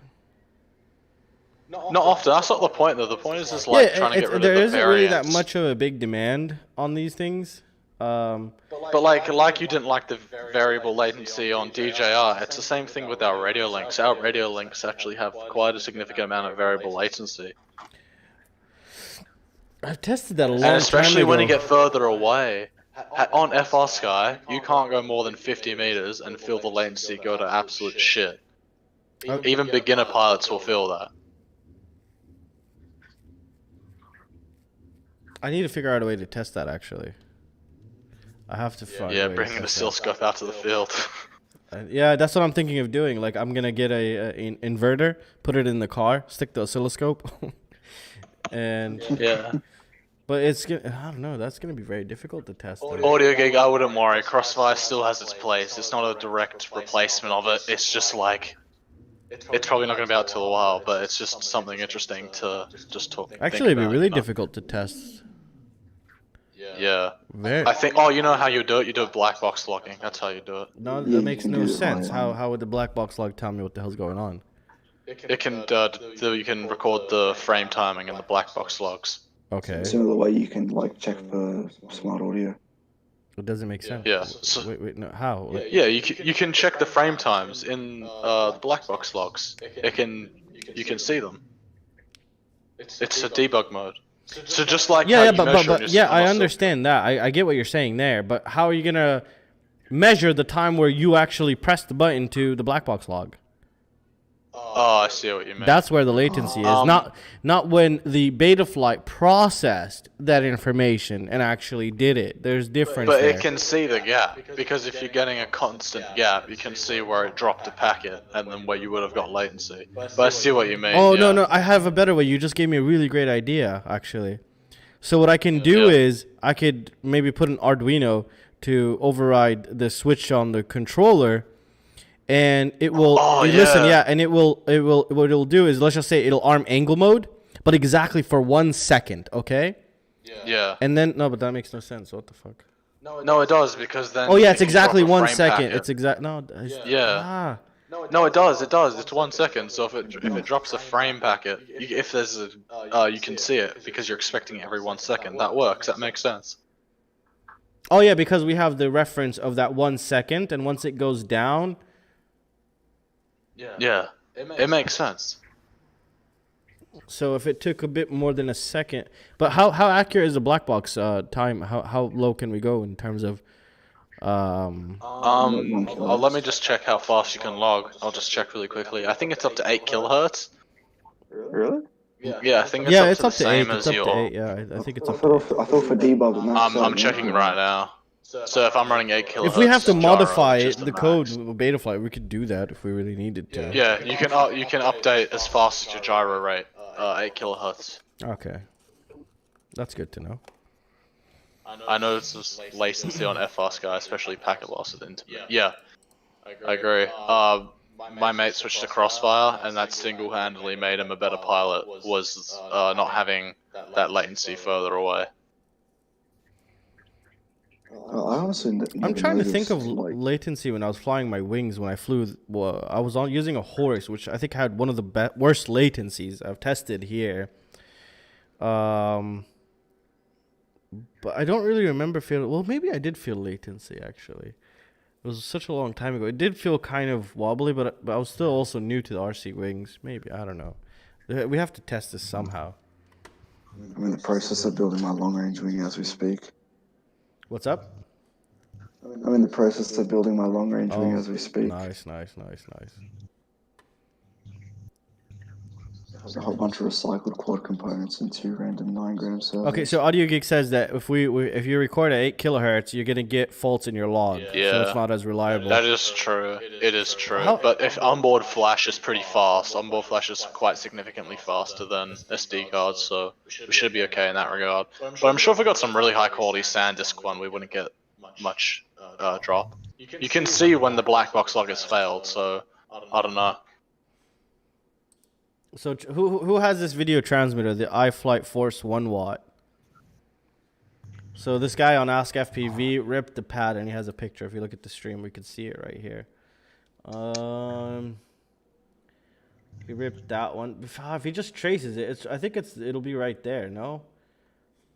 I'll check what it is. It might be a ground, because if it's a ground, you can just solder it to anywhere. Really, that's. Hold on, I'm gonna tell him to email me a picture so maybe we could see it on the live stream here, and try to fix it for him. Yeah. Let's see. I'm just gonna read the chat. Yeah, Audio Geek, that's a good point. That's appreciated. Maybe we'll have to. You can actually get separate UART ones, so we'll have a look at those. But that's a good. Thanks for sharing that. I totally forgot about that. Does Crossfire Shot have latency at distance? Crossfire Shot reduces the variable latency by 95%, which is pretty crazy. But yeah, having more output power means you'll drop less packets, but everything will have more latency at more distance because you're dropping more packets when you go further away.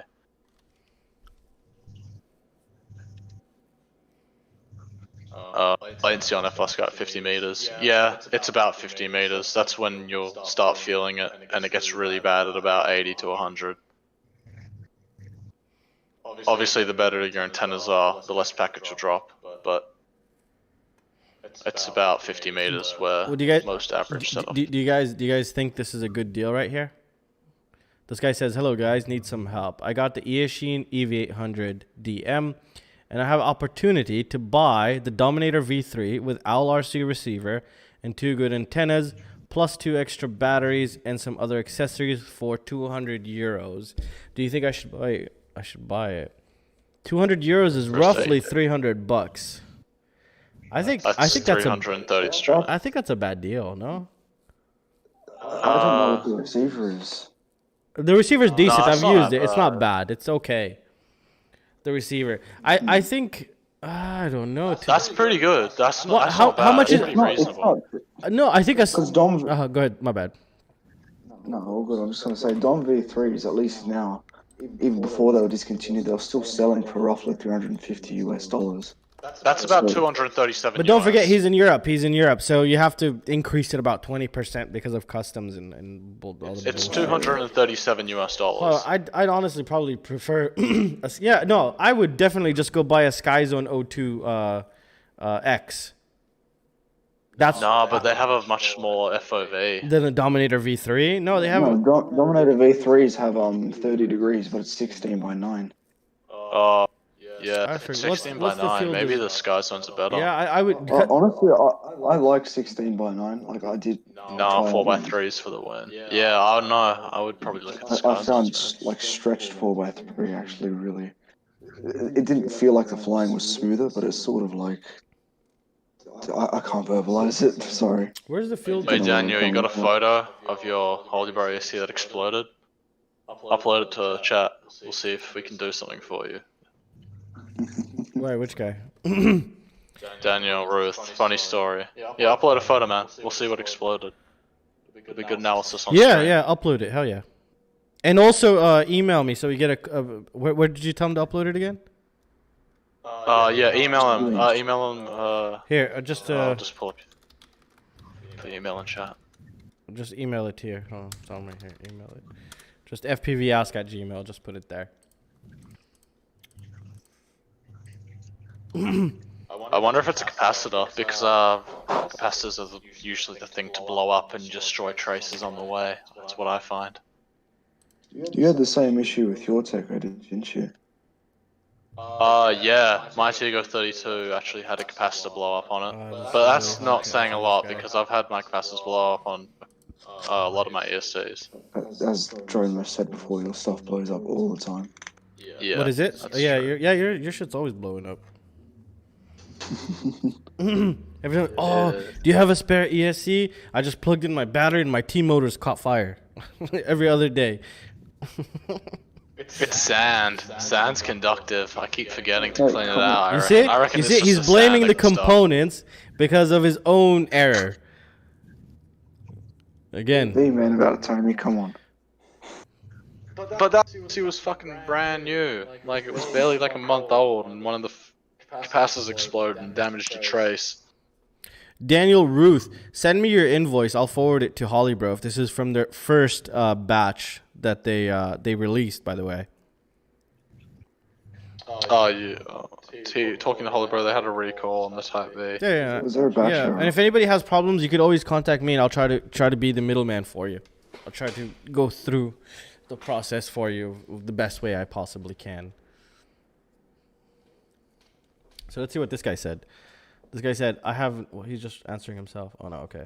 I have this new R9M receiver, and it's my first time. The problem is when I plug the battery, the drone won't fully arm. I think it's just a.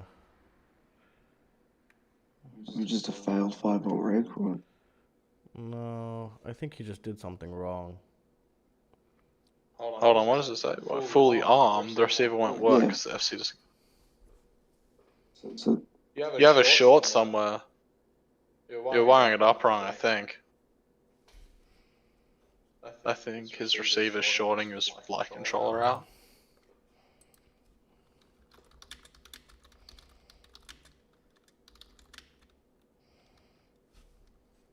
I was telling him, send us multiple pictures. Now you can't send multiple pictures, but you're gonna have to like post one picture every post. So he's gonna have to do like 5 posts with different pictures if he wants to get that fixed. Check your emails to see if... Oh yeah, Ruth Daniel just said he sent the email, so...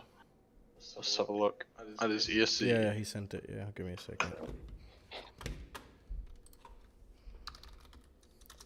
How many people are viewing the stream right now? 88. Really? Oh, 80 now. Wow, Yeah. that's nice. Yeah. All right, let's see.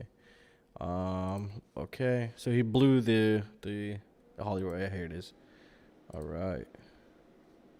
Your stream's delayed, so Yeah, just wait man. a second. it confuses the crap out of me. It's Oh, I can't see it, yeah. Are you ready? Oh, Oh, Are you ready? Yeah. Put it on your fucking stream, there's I know. latency, so... I'm bringing it. I'm bringing it. How bad is it, Daniel? How bad is it, Daniel? What have you done? This shit's. What have you done, Daniel? It was a I barbecue. can't see it. Oh, you blew up Oh the my best. god. That's not capacitors, Daniel.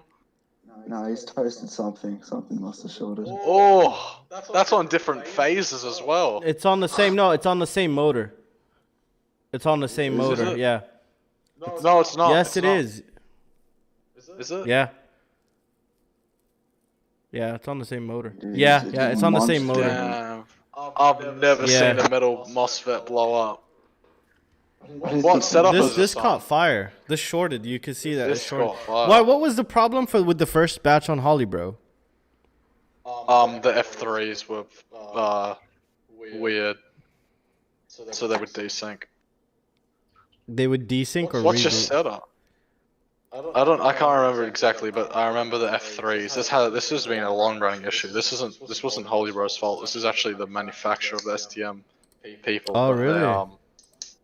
yeah.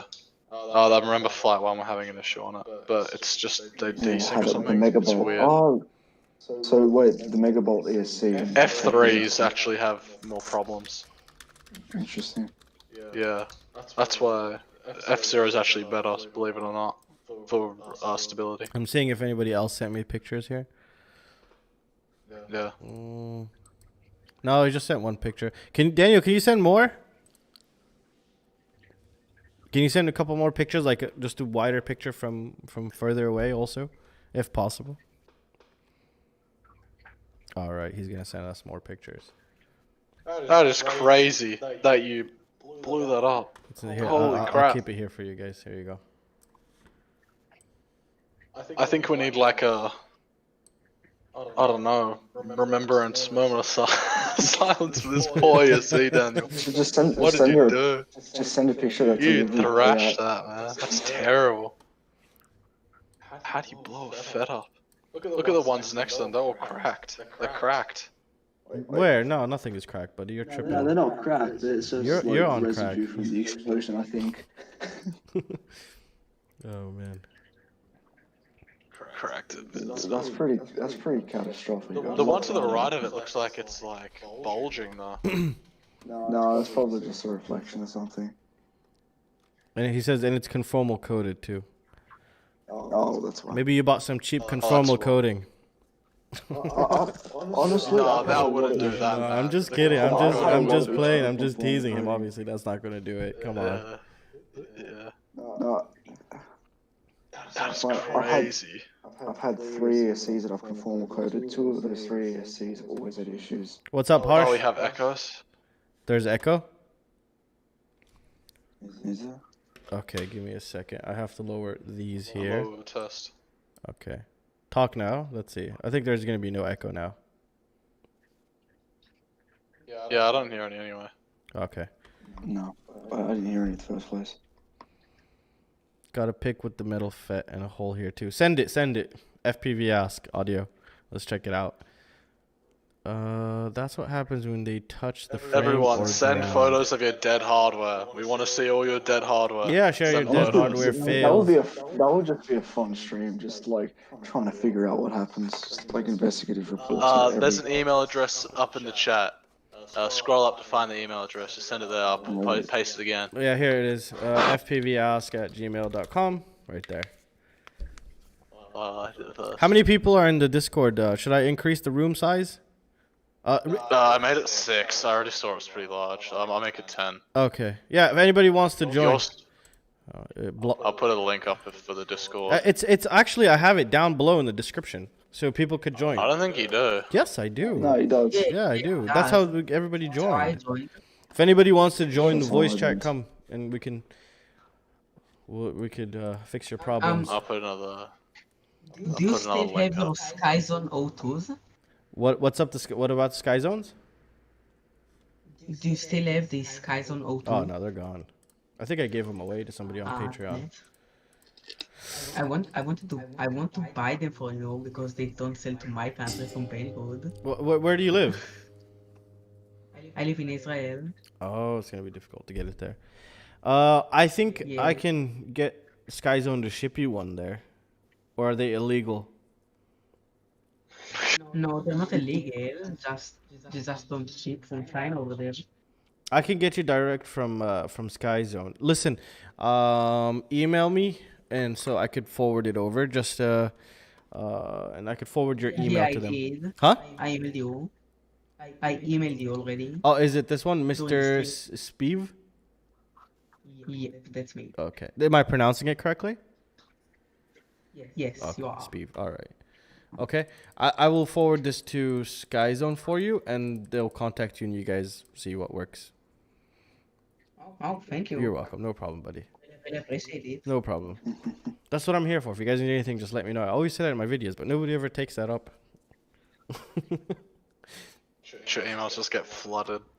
It does get flooded. Chuck in the Discord. That's the real reason why I created AskFPV. That is the main reason why I created AskFPV, because my emails were always flooded. And I felt bad. I felt like I was betraying everybody, that I wasn't responding to everybody. And the people that sent me like their life story, I just couldn't read. I was just like, nah, I'm sorry. This is so long.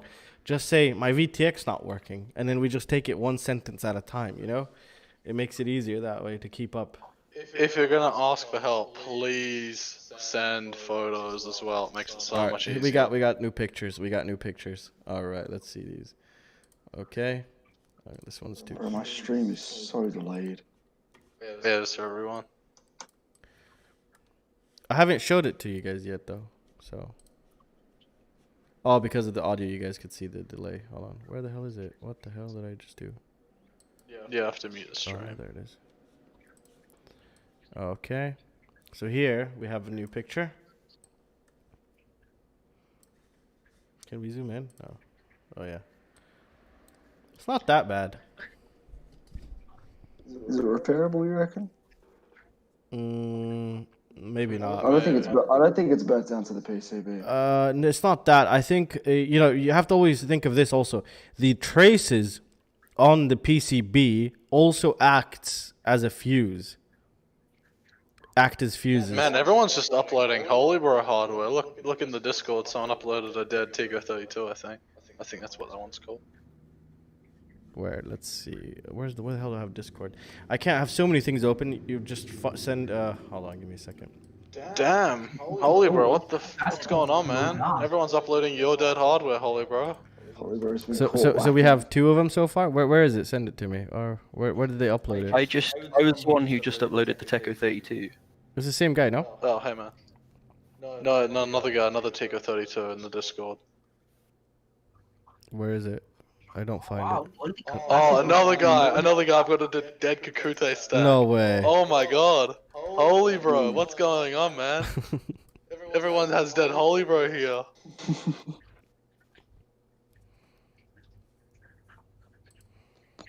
Oof. Oh, another guy, Audio Geek. His was Holy Bro. Holy Bro's been caught lacking. Big time. I bet you'll see more iFlight stacks than Holly Bros.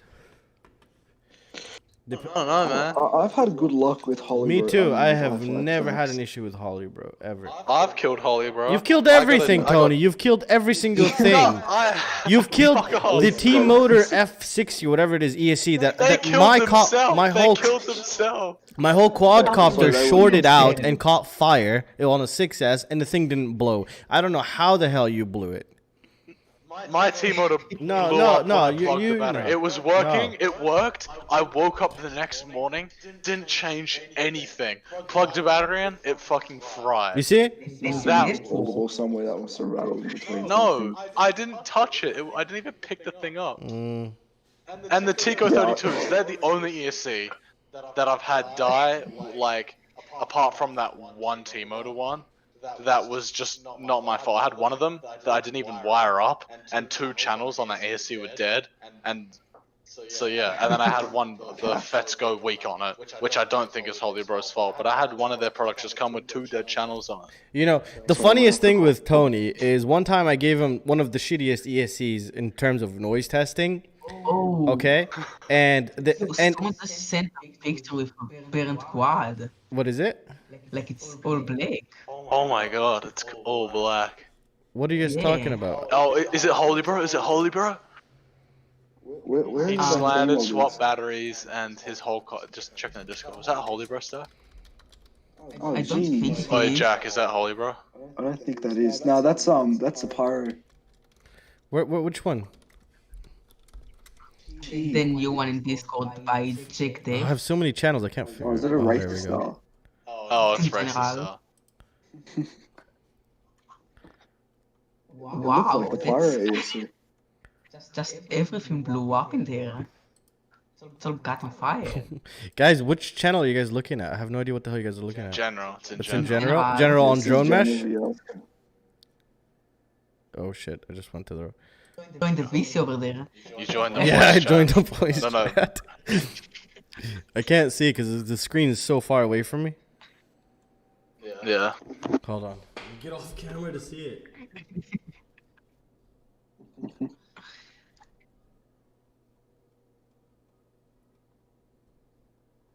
Hobby Wing Edition.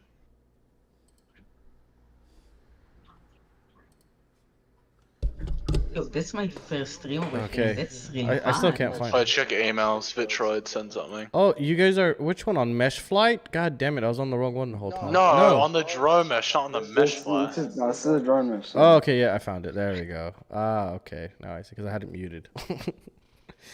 Oh, I think people want to hear about the AI. Yeah, I already talked a bit about the AI, but we'll go ahead and talk a little bit more now about it. So Tony is the Yeah. partner with the AI stuff on this. Me and him work on it. Well, we were working on it for the past while. And we're going to release the open source variant of our mesh flight.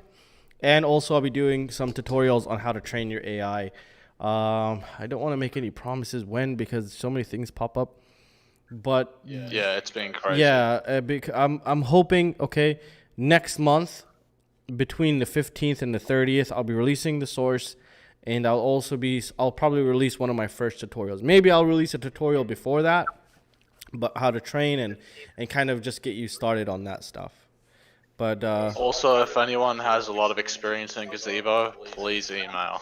Oh yeah, I think that's so rare to find anybody with experience in Gazebo. I know. The chance of someone It's in this like, live yeah. stream having Gazebo is 0%, but it's worth a shot. It's just It's like you having a quad that doesn't catch fire. technically everyone except my ones that are working right now have caught fire. Right, I'll give it 2 weeks before those apexes slam into the floor and just like smolder. No, one of my Apexes already caught fire, but it still works. Oh my so god. All right, it still works. All right, guys, listen. Let's solve people's Ow. problems on AskFPV. Not just whinging about Tony's. Oh, check your emails. Apparently got a few more emails. Oh really? Okay, let's see. Yeah. More problems? Oh, Yeah, but I mean, even this is just Audio Geek. Quickly going back. We got Audio Geek here. Oh dear. Quickly going back with the Holy Bro stuff, like, I mean, everyone that said they've had a problem have also got all their stuff replaced. So, I mean... They have they're good still a customer great company, support, so you write them, they'll immediately which is change almost it. more important. Yeah. I mean... They'll fix that for if you, like... But you know, the yeah. thing is, what's really hard, you know, especially if you know, I think the FPV market is very difficult because it could be a user error because you don't get this ready-made, you know? And half the people, it's easy to screw up and catch something on fire. And yeah, this is the one from Audio Geek right here. I don't even know what the hell happened. Yeah, you just... I mean, it's Racer Star. I mean, what else can you really say? Is it Racer Star? Oh, is it? Oh, this is the old Yeah, he said ones. it's Oh my god, those are the really... Rev 35. Those were really bad at noise. Really bad. Airbot, I think, makes them. Whatever happened to Airbot? You guys remember the they do. AskGuard? The AIO? Oh, that's a throwback. Oh my goodness. I Yeah, love that Airbot's one still time. around. Airbot just don't make their own stuff anymore. They just make it for everybody else. But Airbot's still around. I remember I bought their copper top motors, like those 2306 ones. That was the biggest waste of like $96 ever. FPV Cycle wouldn't even respond to me, and the motor smoked just by plugging it in.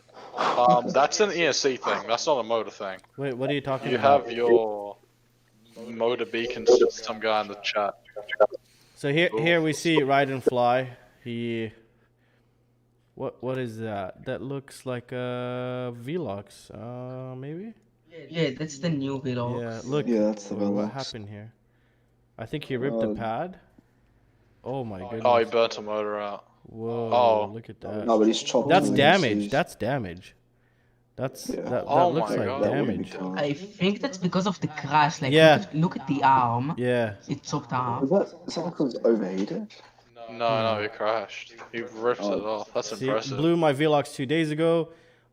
Think it was was the quick fix on the ESC. So I think he almost ripped the pad. I think it damaged the PCB. That's what it looks like here. Where is it? Ride and Fly, did it damage the PCB? Yeah, I forgot I he was think it here. did. Let's just see what he writes because of the delay. I put low latency, but I didn't put ultra low latency because I don't know how that would run.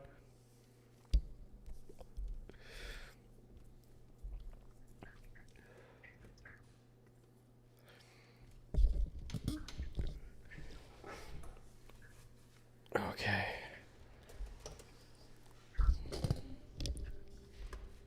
All right. Can you guys hear me? Or did I disconnect something? Yeah, we No, can. No, you're still here. Okay, great.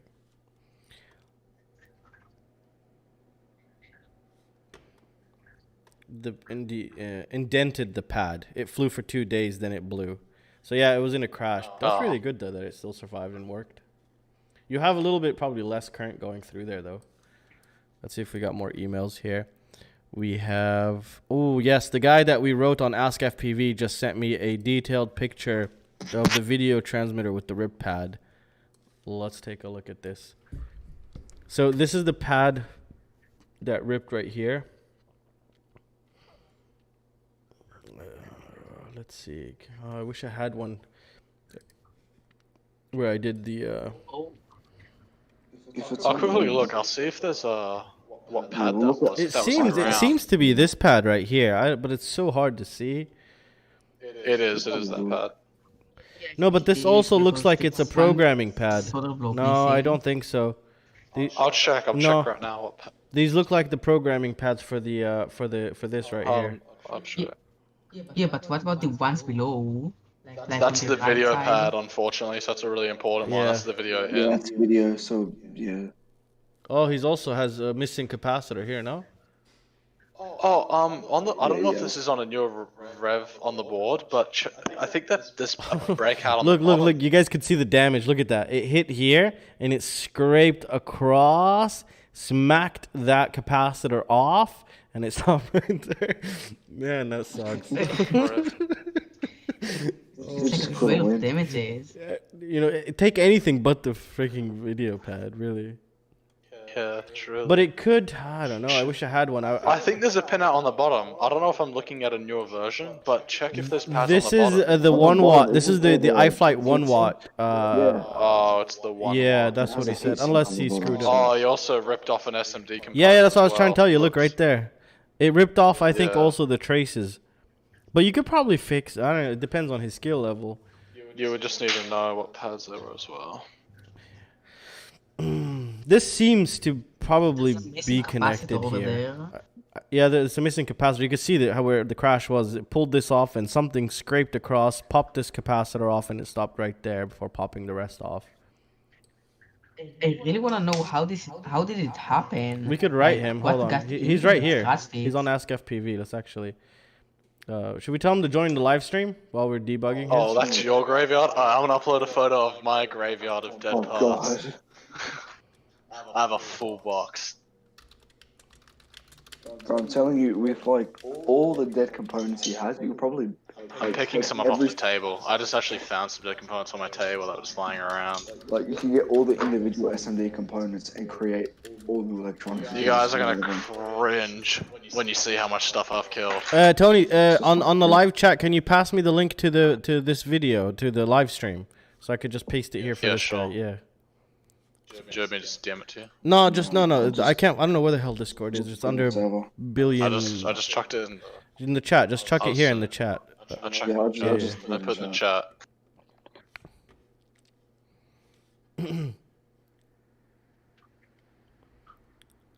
Did you send it? Oh man. It's in the server. Yeah. Alright, you guys ready to see all my No, dead not the hardware? server. In the live chat, buddy. I don't know where Discord. I did. Oh, sorry. I didn't get it. It didn't send. There we go. Send. There it is. Maybe it's blocking you guys because you're sending links. Oh yeah. Maybe. Yeah, that's probably why. All right, I'll have to find it myself.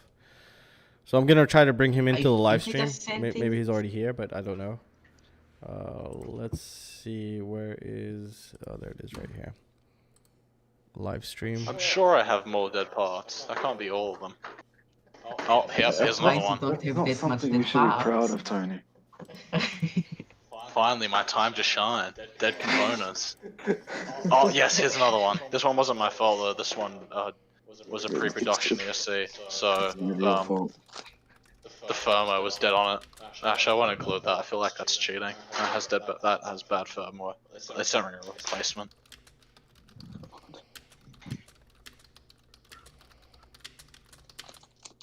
And one of these ESCs aren't mine, only one of them, but I'll put it in there anyway because it did catch on fire.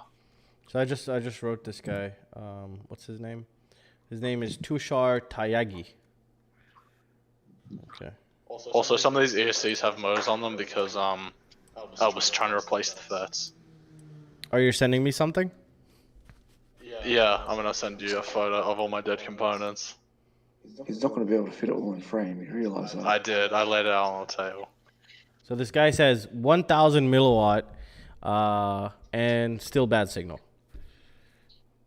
Let's see. Check Fly away 100 pigtail. meter, losing good video. My tiny whoop had better video than the Eishin TX1000. Center town. You know what? I think his video transmitter might be. Oh. I mean, the Asian video transmitter aren't really good. They have 1 inch. No, but look at the antenna he's using. Look at the antenna he's using though. Oh. Look at he has 1,000. Stock one. Hey, a dipole, man. What did you expect? It's probably flapping like crazy with the wind also. Is this MMCX touching the carbon as well? I can't tell. It's difficult. No, to I think zoom it in. isn't. Yeah, I think can there's zoom in. double Wait, face. check Discord. That's a photo of all my dead components. Oh Wait. no. Oh, Maybe. What frame is this? wow. What frame is this? Do you guys think?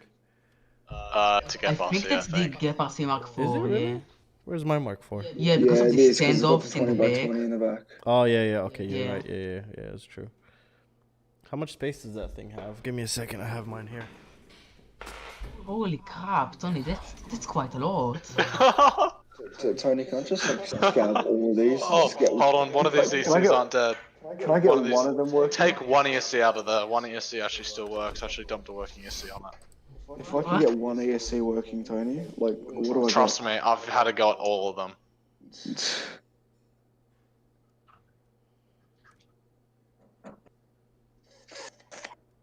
Just slice my finger trying to cut a servo hold. Wow, so many people really help. It's crazy. I never expected this application to actually work this well. Like, I'm not in terms of bugs. It's pretty buggy as shit sometimes. But I mean, so many people are helping other people. It's so awesome to see. Wait, Sam, check Discord. Look at all my dead parts. Wait, I have so many Show things on- open. show Hold on, on let me stream. just see the emails real quick. See if we got any new emails. Why are some of the motors still connected to the AC? Oh, because like I said, I was trying to replace FETs on them, so it was for testing. Because when I was fixing them. This is your graveyard? Oh, Yeah. Okay. So this is Tony's graveyard right here. See, my graveyard is different. I have a bigger graveyard, but you'll see missing parts from all of these because I was playing around salvaging stuff just for Oh fun. yeah, all mine have missing parts. Yeah, but all of mine were working. None of them were broken. I was just messing around with them, taking them apart and practicing on them. that's a pretty big How'd you kill a difference. pyro? That's one of the best ESCs. Wait, how did you kill? Yeah. How did you kill this one? The iFlight here with the metal fets. Honestly, do you actually want to know? Yeah, let's hear this. Yeah. This one was entirely my fault. I got really baked and I was fixing my quad and I accidentally shorted it out. And, And then he blames iFlight So well high. because the weed was too good. Oh man. Those edibles hit different. No. Let's see, what else do you have on this table? How the hell did you burn the Airbot one right there? Is that the Airbot or is that the 20 by 20 Holly bro? How did you burn that one? Which one? Oh, the Holly. Oh, you have an AskFPV. That one. Also. How many Ask? Wait, which Wait, one? Put your mouse over it. Wait, how many AskFPVs do you have? Are these the AskFPVs right here? AskFPV. From Airbot? is that a dead LED over there? Put your mouse over it. Is that the one you have your mouse over right now? Yeah, hold on, no. These two right here. These two. No, this is the ESC. This one right here. Isn't this the AskFPV? No? No, those are the no, it's T-Motor not. No, it looks like F55s. Where is it? They're the Wait, T-Motor is that- F55s. Is that a dead LED over there? The what? They're T-Motors, man. Oh, I'm just pretty. They had the negative FETs on blow stuff. up on them, just randomly. They had the FETs blow up when they were still in the quad. Keep mine just randomly for Tony. That one you have your mouse over right now, that one just caught on Audio, fire I on don't my know bed. this I had one to- here. I have no idea on that one. So somebody's having a problem with the Oh, update, no that's response. just a broken antenna. Oh yeah, please support me with all my dead hardware. Tony FPV on YouTube, one word. 176 subscribers. Bring me up, boy. If you I'm can gonna beat me. subscribe right now. We have a problem on Please. AskFPV. Just give me a second. I'm just emailing Only the guy. FPV. Self-promo. Oh, there we go. So, Wait, One word. you got 176 subscribers? Yeah, I'm one with 176. Okay, I've just subscribed. Let's go. 177 right now. Fuck yes. By the way, anybody watching, if you guys want to join the voice chat, it's open and it's linked down below. alright, who's gonna get me to 220? So let's pick a random category here. We have general, FC, ESC, PID, receiver, video, motor, DJI FPV, wings, beta flight. Yeah. What should we pick? I say go wings. I don't even think we have any posts on wings. Oh, we do. When was this? Oh, Check 20th. kids, That was maybe. 3 days ago, actually. Yeah. Who was it? Oh, it's Audio Geek. Let's see Audio Geek's problem here. The Sonic model. Is he still in here or did he leave? I think he's still here though, no? We'll see him in the live chat in a bit once the latency goes. So For forest batteries, check China Hobby Lines. They're great. I love China Hobby Lines. listen, the China Hobby Lines, you gotta understand something because I've been using them for quite a while. The orange ones are insane at power delivery, and they last a bit less than the white ones. The white ones are okay at power delivery, but they last more than the orange ones. I've had my white one. And for what about 2 the years. black version? I've never used it, so I can't say anything. The black versions have awesome power delivery, and the lifespan is alright. It's not that amazing. You have to, yeah, QC is a bit spotty on them. yeah. The batteries that usually give the most power delivery are usually the most fragile. I mean, these aren't that fragile. I've used them. No, they're in the like 80% category up there with the like the top the orange ones I'm talking about in terms of power delivery, in my opinion. But Eachine 4S and 6S batteries you want to completely avoid. Eachine batteries I would only go with 1S's. That's it. And maybe not even 2S's. I had those die out on me. I'd just go with 1S on I those. can only buy China Hobby Line batteries because nothing else ships over here. So Yeah, you're gonna be fine. China Hobby Line, really great. I actually still use them to this day, also. Yeah. I only use China Hobby Line batteries. I exclusively only use China Hobby Line. Cyclop, I'm still in the progress of developing a web or Chrome version of AskFPV, which yeah, I'm waiting for it. maybe at the end of the month, hoping next month, around end of November, unless somebody's a developer here who knows a good or just a web developer with PHP and MySQL who would really want to come help me while I finish the iOS updates, then that would be great. Other than that, you're gonna just have to wait a little bit until I finish the iOS on the latest version because it's still behind the Android right now. But I'm definitely doing a web version. I have to do a web version. I was also thinking of something on the side probably, but no, actually we'll keep that for later on. I don't want to get too far into that. Yeah. So Audio Geek I think left here. Let's see the chat real quick. What do we have here? The Mini Star are higher C rating. He's talking about the China Hobby Lines. That was Archangel. And the China Hobby Line 3S 450 orange are awesome. Yeah, the orange ones are really good. I really love the orange ones. China Hobby Line has been good to me. I don't know anybody that speaks bad of China Hobby Line, to be honest. Nobody. It's just their QC. Sometimes that has No, not even, man. They make awesome batteries. I've never had anyone that's had a problem with them. I had a couple Some friends people with a few bad have a batches. pretty bad experience with them because their battery just came and after about 10 charges they died. Waibi. I'm gonna mute you guys while you talk a little bit, because I'm gonna read a couple of these. Or hold on, that's fine. We don't have that many messages. Never mind. So Waibi says you could build the app in Expo React native, so you can build a web version. Well, I was planning on going to possibly Flutter, and some people also recommended React, but it's a whole learning curve for me. So I decided just to go Java Android, and iOS is also still very new to me, but right now I just want to get it to a stable level that will give me a lot of buffer time to probably start on a new cross-platform, so I can easily just make changes on one app and export the Android, iOS, and also web version, and even maybe a Windows version as well. So I'm taking it one step at a time. Right now I need to release the iOS. But again, if anybody wants to help, that would be awesome. Anyone could share their experience with the Apex Hornet. Did any of you use the Apex Hornet 2306.6 2550 kV? Tony, guys? I haven't used them. I don't even have a drone. Oh. At least it's honest. Yeah, you'll get one soon. I like my full send batteries. Yeah, I'm looking at good. parts right now and I'm really undecisive, so that's taking a while. Built-in notification and OTA updates. I've never heard of Expo actually. I think let's do a quick search on Expo. I'm gonna check it out.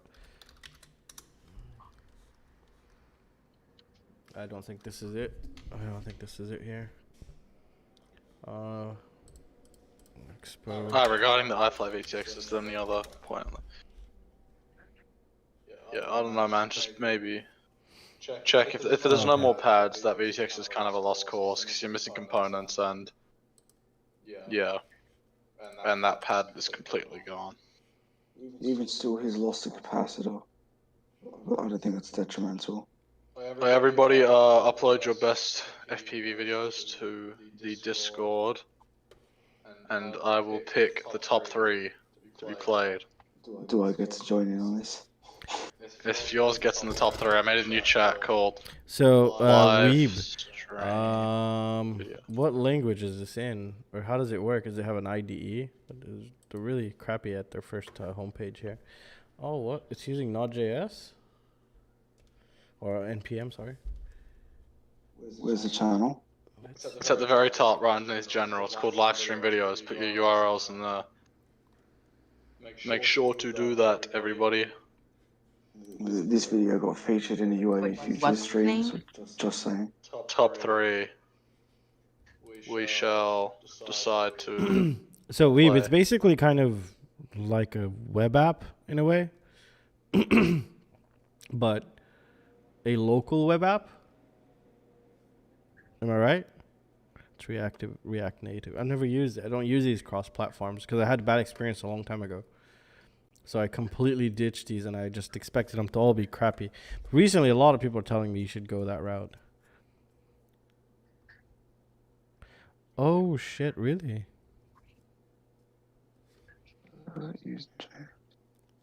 I will definitely look into this. So far, I have this to look into, and what was the other one called? Flutter? What do you think of Flutter, Weeb? I haven't used Flutter. Don't ask me, man. I've got nothing. No, I'm to do talking with to this. the chats on the live stream. So, do we have any new pictures? Let's see if we got any new emails of people broken stuff here. No, but play this guys.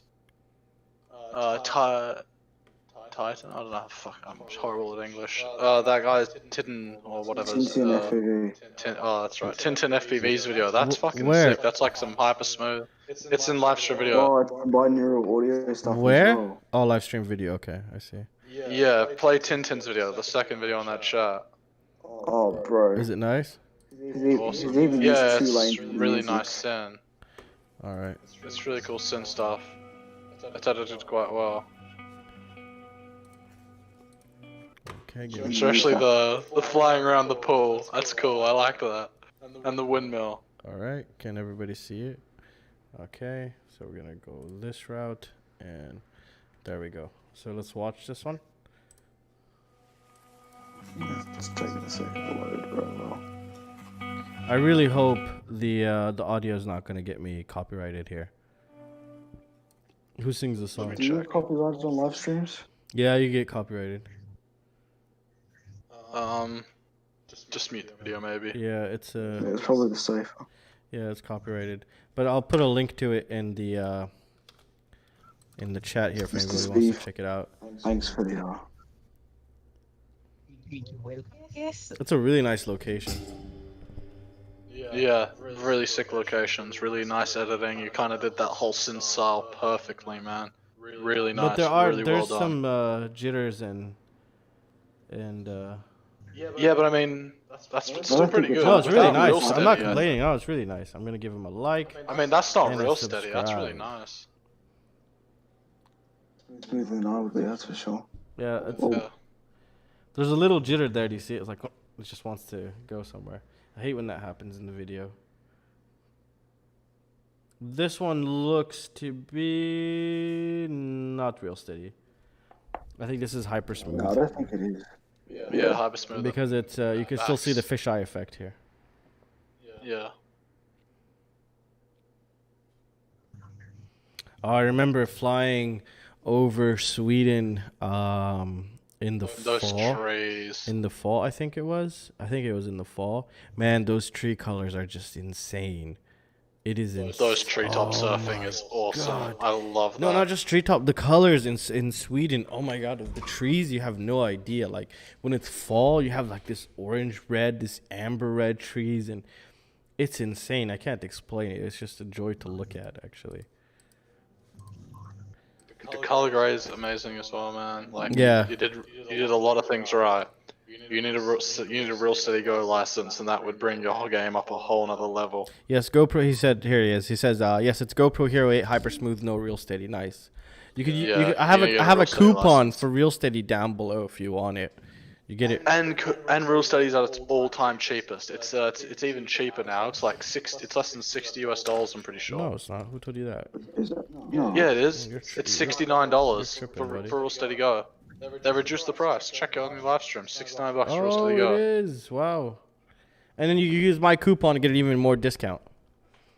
Yeah, 30% off right now. cold, So nice. perfect time for you to go buy it, Tintin. I want to get this for Adobe After Effects, but it'll only work on Yeah, only works with the old one. Like, no Mac. No, it'll it only works on Mac. Only Mac, but I have a Hackintosh, so I want to test this out. I'm actually gonna. It's so bad. What? Real steady on. No, Oh, you know what's hilarious though? I think it's the non-standalone. If you turn on this one effect, I forgot what it's called. I have to ask my mate. You can use the trial, and you can remove the watermark. So it's the full version for free with this like one little setting you have to turn on. maybe not the best thing to say on stream. yeah. I agree. Who Also. cares? They should update this program. Honestly, this program. The After Do Effects you know one's GoPro barely bought it, updated. right? Yeah, I know. Yeah, they bought it. Well, they didn't buy it. They just bought major shares in it. They don't own Real Steady. Oh, really? Yeah. Yeah, because I was wondering, like, what is their next plan? Maybe they're gonna incorporate this into their GoPro software. That would be Yeah. awesome. Well, you know all the GoPro software is like somewhat open source. Like it's all on GitHub. I still haven't been able to find it. You keep telling me, but I can't. Wait, find show it. us. Send us the link. Let's check it out. I'm down for that. Have a look. Real steady go is gonna be on the. Oh, sorry Insta guys. I just saw 360. the thingies. Okay. Yes. There you go. GoPro GitHub. There's all this stuff here. A lot of their major components are here. I just sent it to you Awesome. in the DMs. Simon says he just joined the Discord right now. Let's see. You guys check the Discord. Tony, check the Discord for me because I have so many things open on the Yeah, other yeah. screen and this screen. I'm I checking have the it. chat here. Jack. Okay, so I was using some kind of JSON database thing that this one of my friends said to use. It's basically just a JSON file. That's all it was. It's just saving it as a JSON file, and that was the database. And yeah, it was absolutely terrible. He said, "Oh, you can just do that really quickly, and you should be fine." I was like, "All right, let's try it out," because I was planning on going Python because that's like my native language. And then Love I started to do some research. I said, well, maybe it might get a lot of traffic, and maybe, you know, I want the most bang for buck. Like I want to be able to process a lot of requests, stay efficient, and use as minimal resources as possible from RAM and CPU. And that was one use case, so I ended up going that route, but I didn't want to stay that route. And then I did more research, and I came across Node.js. And then I was like, okay, I'll just stick to Node.js and then go back to MySQL like any normal application would do. Because if I were to use Python, I would have used either SQLite or MySQL also. So now we're in proper database, and yeah, we should be fine. There's still going to be a lot more improvements, but as of right now, we're stable on AskFPV, which is something very important I wanted. By the way, how long have I been streaming for? This is crazy. I've never streamed this long. 2 hours. Really? Mm. I mean, I'll I've be honest, never this is the watched a longest stream I've for sat in that on a long, stream. but it's Me neither. I've never even done a stream for this long.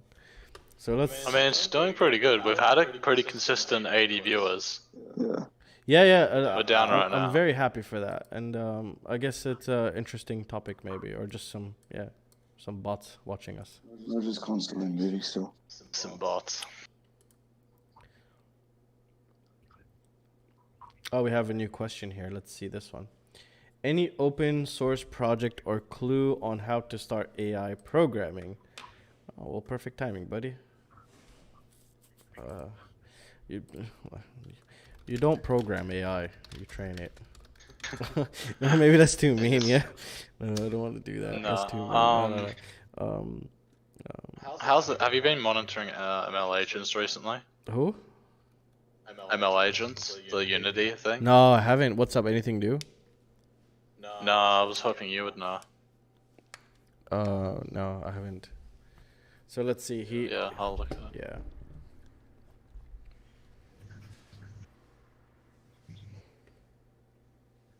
Oh, Brian Flores. Hey, welcome, buddy.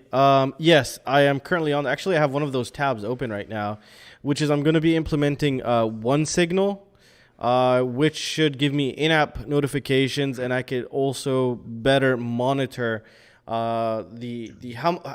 basically give you more access to disable and enable what notifications you get on threads. So that's the next step that's going to be implemented in probably version like 42, I'm hoping, or maybe 41. Right now we're on 39. So that, yeah, I am planning on that, and that is one big thing for me. And also in the profile page as of right now, in the next update, you'll be able to see how many best answers you have, like how many answers, questions you've solved. And yeah, but this one should be really fun because of the in-app messages, the web, we don't need the web push, but later on we will need that, the mobile push and the email. So it'd be really nice to incorporate this into the application. And this is what I have inside FPV-Link for the chat system. So I wanna also implement it into this one here.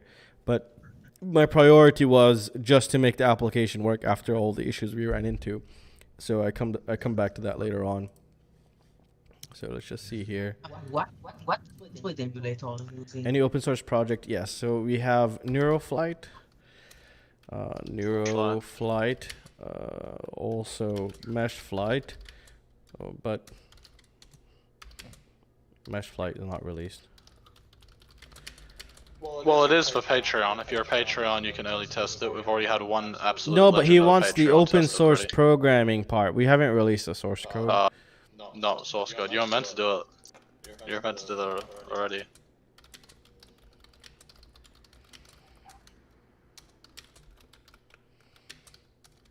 I'm writing this guy.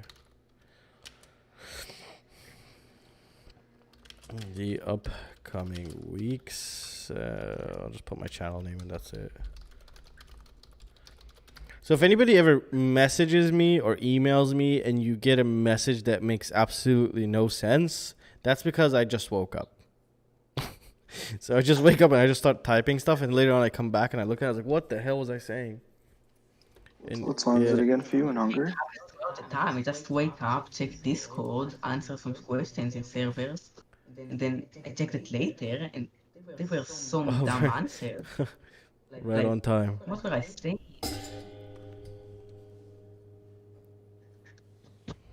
Oh, Omid is here. So yeah, I'm gonna be releasing great. Yeah, NeuroFlight, MeshFlight is not released. It's based on NeuroFlight, but has been slightly modified to do other things. You just really got to start learning read up on PPO. That's the algorithm, the reinforcement learning algorithm. Stable baselines. Yeah. So basically, you're gonna be looking into. You don't want to see AI, how to do AI or something. If you're doing search, you want to do reinforcement learning. Because that's the kind of AI we're going to be using. It's reinforcement learning. And you want to look into, for example, the algorithms. We have PPO2, PPO1, we'll just call it 1. You have SAC.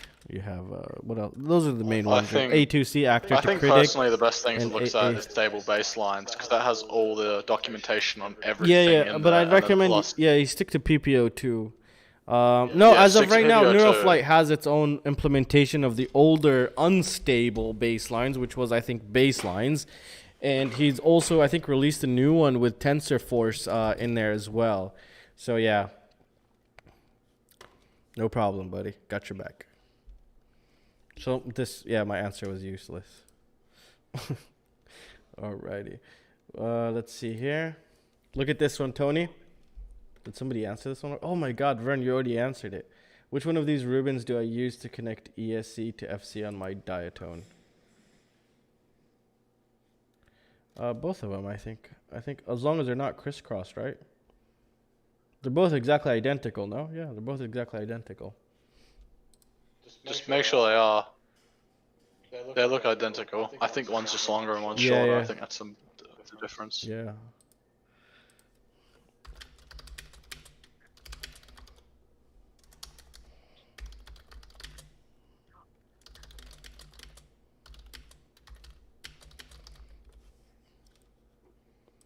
But I think it'd be very difficult for somebody who doesn't know when you say identical. You know what I mean? Maybe he goes by the counting, and maybe there's 2 wires that were crisscrossed. I think that was a bad answer that I just did right there. Can I delete it? I should be able to delete it. I remember I implemented it. Audio gay. That's a good fucking. What'd he say? Good video. Oh. Nothing. He just uploaded like them punching through the holes in this awesome banda. My real steady coupon does not work? It should work. Is not so lucky. I don't think it will work when it's 30% off. Oh yeah? I'll write them. I'll try to Yeah. get a better one. But I mean, man, it's already 30% off. That's pretty awesome. Oh, I'm so hungry. I haven't eaten anything since I woke up. It's like 3:30 now. Yeah. So, any suggestions on the application? Brian, I know you're here. Brian, if you would like to come join the Discord right now and be on the live chat, that'd be great also. Would love to have you here and take your input and feedback on everything. Hopefully he didn't go anywhere. Maybe I'll just email him.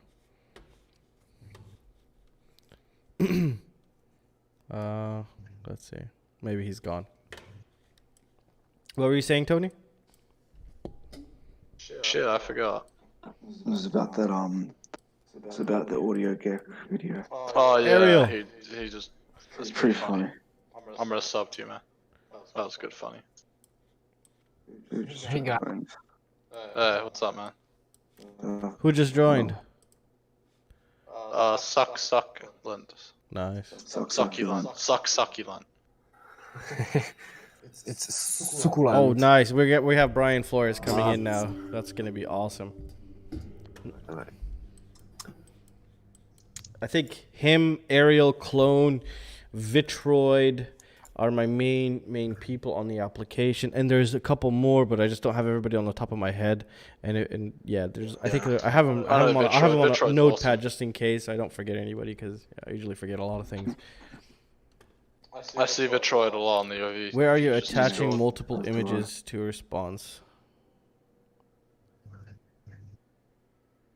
Jack, you can't attach multiple images. You can only put one image. So for example, we'll just reply to my own thing right here.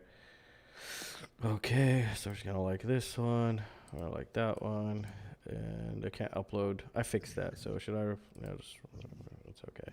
So you could do a reply right here, and there's a picture for posting a picture, and then you could go ahead and do that. So I'm just not gonna do it here because I don't know what kind of pictures I have on this phone, and I don't want to show you guys. Because my son takes this phone and it starts taking pictures, so I have no idea what the hell's on this phone. How's he doing? Which one? The youngest? He's good. He's good. We just came back yesterday from a doctor's appointment. We have to go every. Now we have to go every week for therapy for his feet. And the kidney doctors, we have to go every month and get checked on his kidneys also, just in case, because he only has one kidney. But other than that, everything's fine. Like I'm very happy, very strong kid, and yeah, everything's fine. There's nothing to worry about right now. No surgeries, nothing. The only recent real scare was the because every once in a while he gets a bladder infection because of the nerves. But everything other than that, this is fine. Everything's fine. Yeah, I'm just looking for my lighter. Fail safe, awesome. That'd be really great. Let's find some random issues here. Oh, we just seen this one.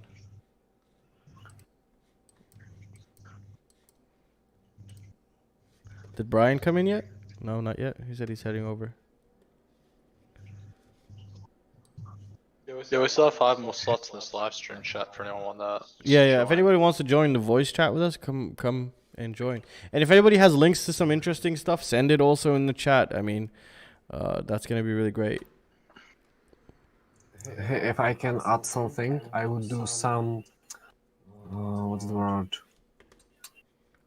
Like air sealing, builds, categories. That's the word. I would add categories and sort it by the weight. Which category? Say it again.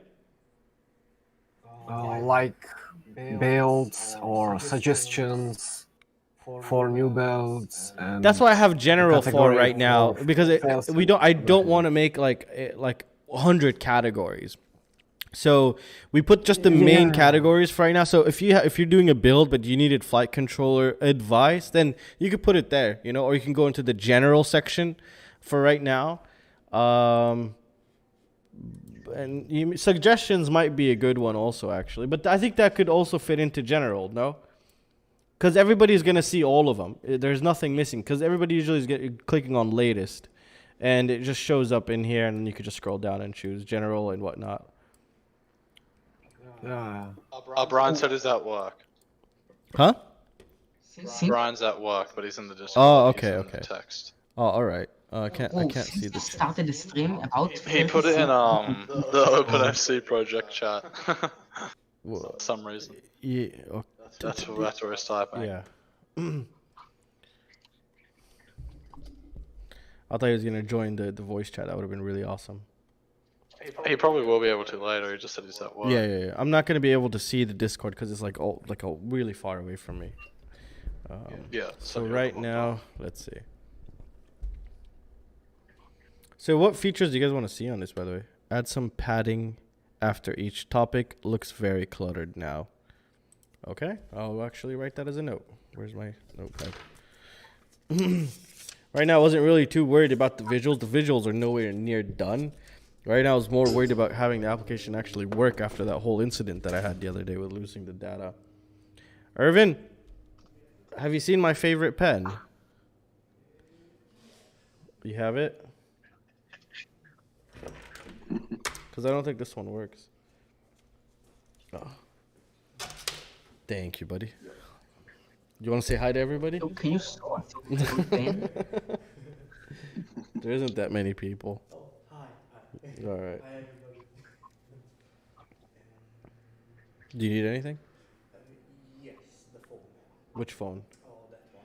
Oh, no, buddy. I'm using it for the live stream. Oh, okay. Yeah, you're out of luck right now.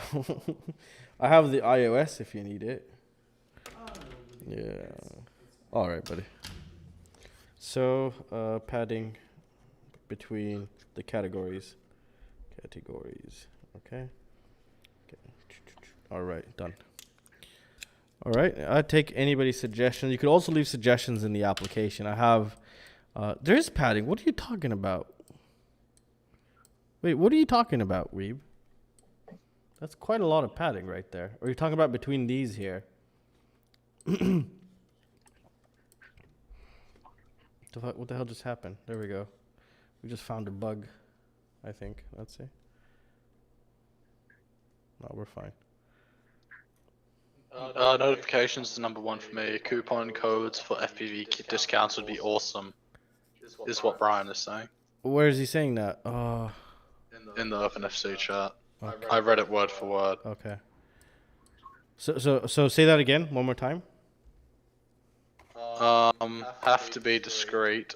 Notifications is number one for me. Okay. Coupon codes. The notification, FPV what? Like discounts. enabling, disabling notifications, or Just having them work, I think, is what he's saying. oh, to redirect to the correct place. Okay, no, I already have that. That's my priority after getting everything to work. So notification, redirect. Okay. What was the other thing? What was the other thing he said? Coupon codes Okay, so for coupon. FPV Yeah, discounts would be coupon awesome. codes. Okay, I'll work on that. So like a honey extension in the app or something like that. Who knows? Yeah. Oh, like I'll an probably actual just make I'll just have the companies just send me emails every other day with coupons. Yeah, he just said yeah, just work for the notifications. Yeah, that bug is all hell. I'm sorry, guys. Okay, I'm doing my best. I literally am raping myself to get everything for you guys. So just please take it easy on me. Still tell me the problems, but just give me buffer time to get everything done. And maybe I've done a bit too much than I could handle, but I'm trying to. I work in cycles basically. I have, a cycle of FPV-Link, cycle of FPV Ask, and then AI, and then yeah, it just goes like that. I think you should combine those two. There is a forum in FPV-Link actually, but I was thinking about that. But actually, FPV-Link, AskFPV is going to be completely different later on. It's going to be exactly the same way it is right now, but I'm also going to be adding a real proper news category within it. Also, I'll be adding we could call it a coupon finder system in there maybe. And also, I might start, listen to this, I might start also uploading my noise test pictures from the oscilloscope into some section in there if it doesn't get too cluttered. But right now there will be a news section with proper articles about new stuff and also coupons. That's some things that are going to be added to this. But right now its main function is to be just to get help as soon as possible. That's its main function right now. That's it, just to help other people. You get in, you get out, you get what you need. That's the main idea of the application right now. And obviously, it seems like it's working. Everybody's enjoying it here. How to choose a battery. Did anybody write this guy? Because I was going to write him. Wait, what do you think of A-Shane? Sam. What's up? What do you think of A-Shane? What do I mean? What do I think of Asian? What do you think of them as a company? I think they have potential. I think their products are hit and miss at times. I think overall, like for example, what I've noticed, especially with the products that go to shit, the product is good, but they put that one component on that one of the most important. Like for example, remember they released a 5-inch HD variant, and you couldn't fly because there were so many lines of video feed, and that was because there was metal screws going into the video transmitter and causing the interference or whatever. But they usually make pretty decent products, but fuck up something. They always have to fuck up something. You know what I mean? That really ruins the whole thing. That's their problem. But they have really, really big potential if they really wanted to do something really proper. Hey, And another thing, what I really don't like about them is their customer support is absolute trash. Oh, Vitroid. I've seen you a lot, but never spoken to you. How are you, man? Oh, Vitroid. Oh, Vitroid's in here? Yeah, he's Oh, what's up, Vitroid? How are you, buddy? Fine, thanks.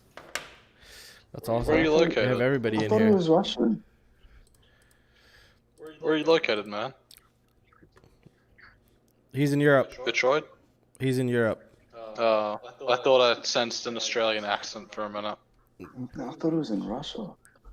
Oh, he's in Russia. Sorry. Vitroid, where are you from? I think his mic might be down. Yeah. No, it seems like he's speaking, but we're not getting any sound in I'm not here. hearing him. Yeah.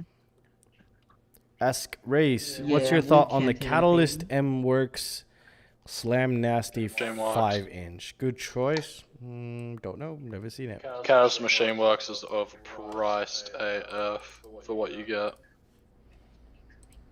Let's check it out. It's $50. What's wrong with it? Everything is 50. Even the GETFPV. No, there's nothing overpriced about this unless I'm missing something. My GETFPV Mark IVs are $50. That's the new norm. $50. No, but look at that. What? Is it a 5? Oh, really? Oh, it's cheap. Yeah. Okay, that's okay. Sorry, never No, mind. Usually their they're products like are really 120, expensive. 130. I'm usually used to their products being Actually, really it looks expensive. sick as hell. I want one. I might buy one after the stream. Wow, it's really nice. Wow, look how... That looks like it will break so easily. What? Yeah, those arms. It's like it seems like it's one of those kebab frames, you know, like inspired by kebab. floss. Yeah, Yeah. there we go, Yeah, the floss. it actually looks like the floss. I'm still waiting for Kebab to send me a frame. I was talking to him the other day. Oh, actually. his frames are good. His frames are good. Like I love kebab. Yeah, I frames. know. Like I ran his. I know. He's working on a ran couple his new frames. projects right now. Yeah, I ran his hyperlight. Sorry, not floss style. His glide frame. For a while, it used to be on primary quad. I built 2 of them up. But the thing is that they don't last long. After a while, the carbon becomes very weak and becomes very flexible, and then you start getting some really bad harmonics in the That's only in the land gyro. down under it happens. It's in a... No, I'm just kidding, I'm just playing I with love the frame. I just wish, like, especially that bottom plate, the bottom brace plate on the frame just needs to be just beefed up. That's all kebab we need to do to make that frame so much better and make it not flex over time. So Ask, this is a really nice frame, by the way. I actually really like the looks of it. I'm trying to figure out how I would put the GoPro on here. I wish they added some extra holes here, but I know that would reduce the overall rigidity and the structural integrity. But that would have been... Oh, it's covering the camera. So you're going to have to put the GoPro back here. That kind of sucks, in my opinion. GoPro on this. Yeah, that's not a GoPro. I don't think you'd chuck a GoPro on No, this. I mean, if it's super light, I would definitely want to put a GoPro on this. No, look at those arms, man. That thing's going to break. It's 65 grams. As is. It's gonna snap right at the screw hole. Yeah, but It's going to snap. but look, it has the braces. You want to keep it light for a reason because of how weak that frame is, man. Oh, that's a brace plate there. That's pretty cool.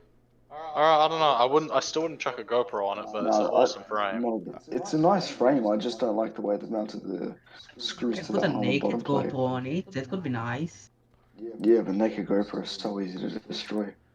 I wouldn't go the naked Yeah. GoPro. Naked GoPro is not something like this, I think.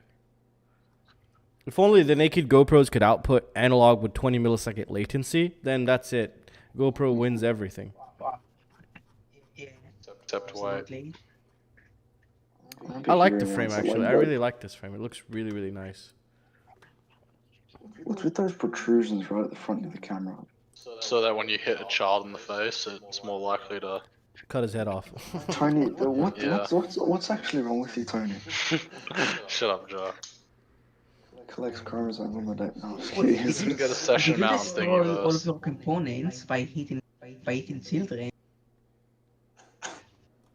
That's how I test my durability of a frame. If the infant dies, it's a I'm strong trying frame. to figure out how much space does it have. It's barely going to fit a video transmitter. Yeah, you're not using a stackable VTX, that's for sure. Fun to build. Yeah. Probably be using like the little TVS I mean, you can unified micro. Maybe. Because in any of these, you don't even see a video transmitter. Oh, I just see the video transmitter antenna. It's back there. Ahmed from Discord, those are M2 screws that are used to hold those motors in. So I just buy an M2 screw kit. The variation on those hubs thickness varies a lot, so I'll just buy a whole M2 screw kit and just see which ones fit. But those are M2 screws to hold those props down. Mex FPV. Thank you, buddy. I never got to try the Emax Eco 2s yet. I haven't received any of them. But I do have new Emax look very motors good. on the way, actually, but I forgot which ones. They sent me two variants of them. Maybe they are the Emax Ecos too. I still haven't received them though. They look awesome. They look like the ones, but stronger bell, and they made the winding stick up, which was my main problem with them. Yeah. So They Yeah. also have a version with a bigger stator now. no, they're still 2306 and 2207. They didn't change the stator size at all. No, there is another version of it. Oh, the 2807. Yeah, that's Yeah, a 7-inch this one. long range builds. Yeah. That would be awesome. I'm gonna probably buy a set of those 2807s for my 7-inch build. Big motors, that's for sure. Yeah. Let's see the chat here.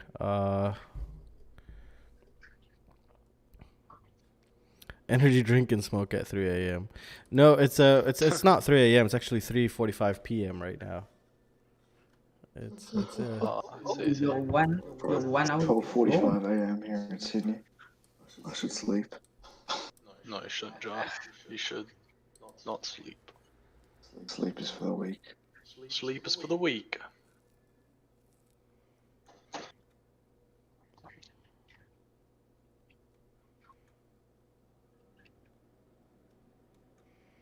Probably the XL5 V4 has a tendency to snap. Top and bottom plates on those frames are very weak. I know Joe will disagree with me. No, I broke a top plate the other day. Yeah, on the iFlight frames they make their top and bottom plates too thin, and they just break way too easily. Yeah, So then I would not. Then you got the Mark IV, which is even worse. Oh, the Mark IV isn't durable? I like the Mark IV, the GETFPV Mark IV. It's got I even thinner top and bottom plates.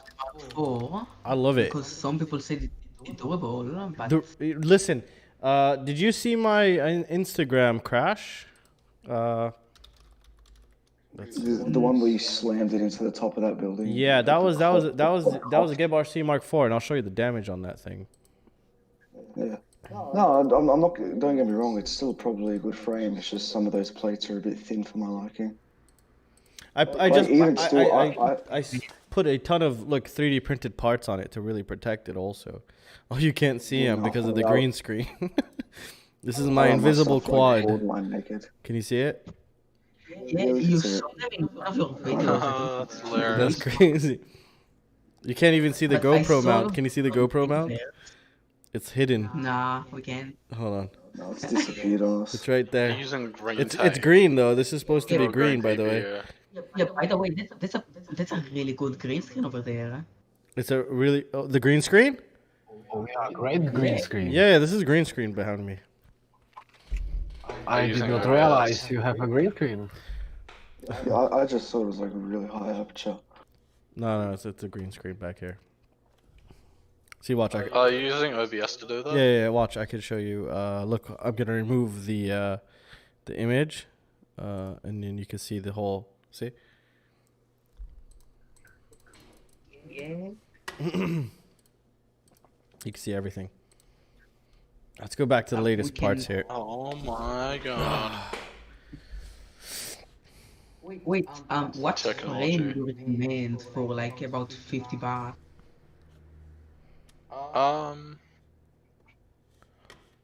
Probably. So, let's Or 5 inch? I don't know. Just look on Banggood for some clones, honestly. There's an Apex clone on Banggood that looks kind of good. So here's one for you, Tony. Here's a question for you, Tony. Motors get hotter after tightening the screw of the frame. Is this making any sense?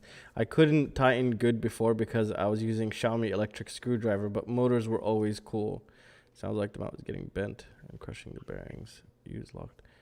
No, which screws are you talking No, about? it sounds like your screws are touching your winding. Yeah, that's what I'm saying.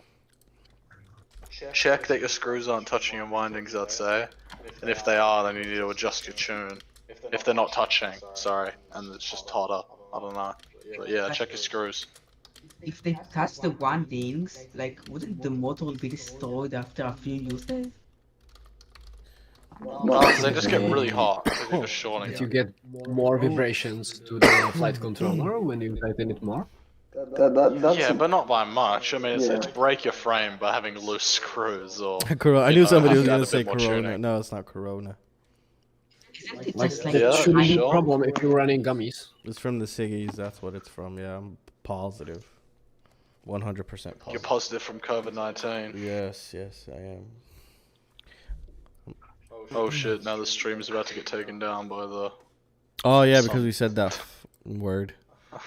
Yeah. Yeah, no, it's fine. I think you have to like title it now. It used to be like that. They fixed it though. I'm gonna see new stuff online right now. Let's see. Let's spice up the streams. Interact with our viewers. How do you want us to interact with you guys? I've been writing to them. You guys have just been off in your own world over there. No, we did the dead components and the videos and whatnot. I really loved your video, Tintin. That was fucking sick. I hope you get a real Sego license. I'm gonna sub so I can see your next videos to come. Yeah, I subscribe. I think I subscribed to him also here. Let's see if we find new stuff. Is this one new? This is the older one, no? From GHEMCU.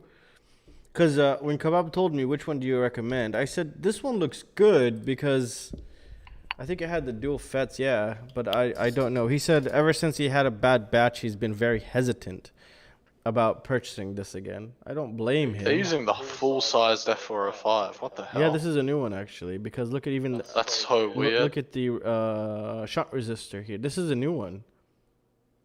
This is Oh yeah, but why are they using the full-size F4? That's so strange. That's a weird chunk. maybe they had a bunch of them left in stock and they wanted to get rid of them. Yeah, but still, just strange. They're more expensive. I mean, actually, no, they're cheaper. Let's see the output. Yeah, this is their newer one. So we have. You know the F4s are cheaper. I mean, are more expensive than the F7s. Really? Yeah, it's like by like $5, $4. Are you talking about the price of the microcontroller unit or the flight controllers? Yeah, the MCU. The F7s are actually cheaper than the F4s. Maybe because the F7s are sorry. probably slightly easier to make, or they just have more quantity. No, the F7s are older, I think. I think that's why. No. Interesting. Yeah, the F4s are newer. Then the F7s? Yeah. I didn't know that. Never really looked into that.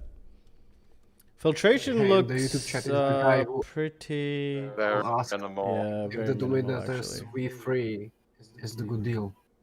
Yeah, it's the same guy again. Almost none on the top and very little on the bottom. I would want to add a big capacitor to that build. Holy shit, it's ready for 6S. So Tintin, yeah, you have to record like 4K 4x3 or 2.7K 4x3, and once you use Real Steady, then it will automatically stretch it to 16:9 and remove the fisheye effect for you. I have tutorials on how to use it actually. Yeah, you do.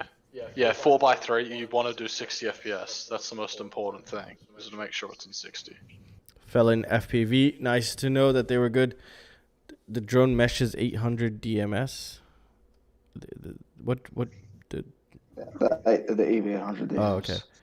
But they're not mine. I didn't make those, and the DM doesn't mean drone mesh on there. I really hope people don't think it. DM means drone mesh. That's not me. You are my favorite YouTube. Alright, let's see what else we got here.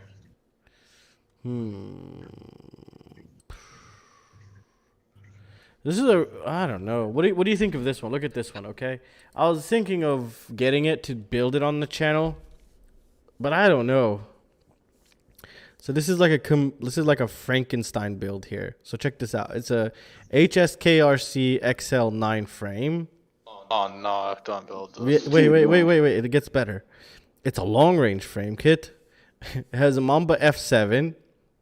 Actually, the ESC and the flight controller are really good. The motors are crap. Yeah, but just the motors are just killer. No, but this is not a 7-inch. I think this is a 390 millimeter. It's a 7-inch. It's a 9-inch, buddy. Well, those motors are tiny for a 9-inch. That's a joke. Who told you? They're 23. They're to 23 stator size. That's horrible. Yeah, but it's 12. Races car as well. It doesn't matter. It's gonna fly like garbage. For like 3 mils of air gap.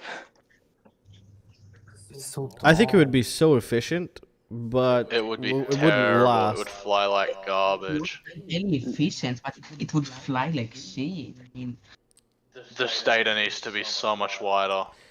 I think what happened here is that they have a lot of HGLRC stock left over, these frames and a bunch of these motors, and they're like, well, let's just put it with a nice stack here and get rid of them. If they had made it like a 29, whatever, the taller stator is worse. You want a wider stator when you use bigger props, not taller. Yeah, we just confirm that for us. Especially for freestyle, not for freestyle, even for long range. Sorry, because it's just if you just want to do anything but cruise, you just need a wider stator. So here we have Weeb saying too high of a stator, and it's going to be very inefficient. I've never really used motors that big, so I have no idea how well those or how much. The wider the stator, the better it can manage its torque. So the less it's going to bubble and stuff. Wider is better. The heavier props you can use. Yeah, and yeah, that's it. I really like to look at the HGLRC motors. What do you guys think? ALS motors. What do you guys think of the 2204 motors? I think they're sick.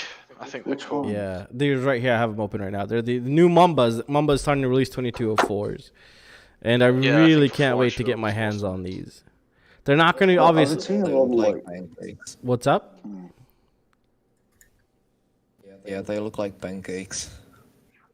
Yeah. No, they're good though because, like I was saying, props need the 22 stator size or the wider stator, so you get good flight performance. But then because they're really short, you get a lot of that weight back. You save a lot of that weight, and you still have good flight performance. So it's kind of perfect for those 4-inch builds and even 5-inch. No, this is gonna run 5-inch, but you're gonna have to be.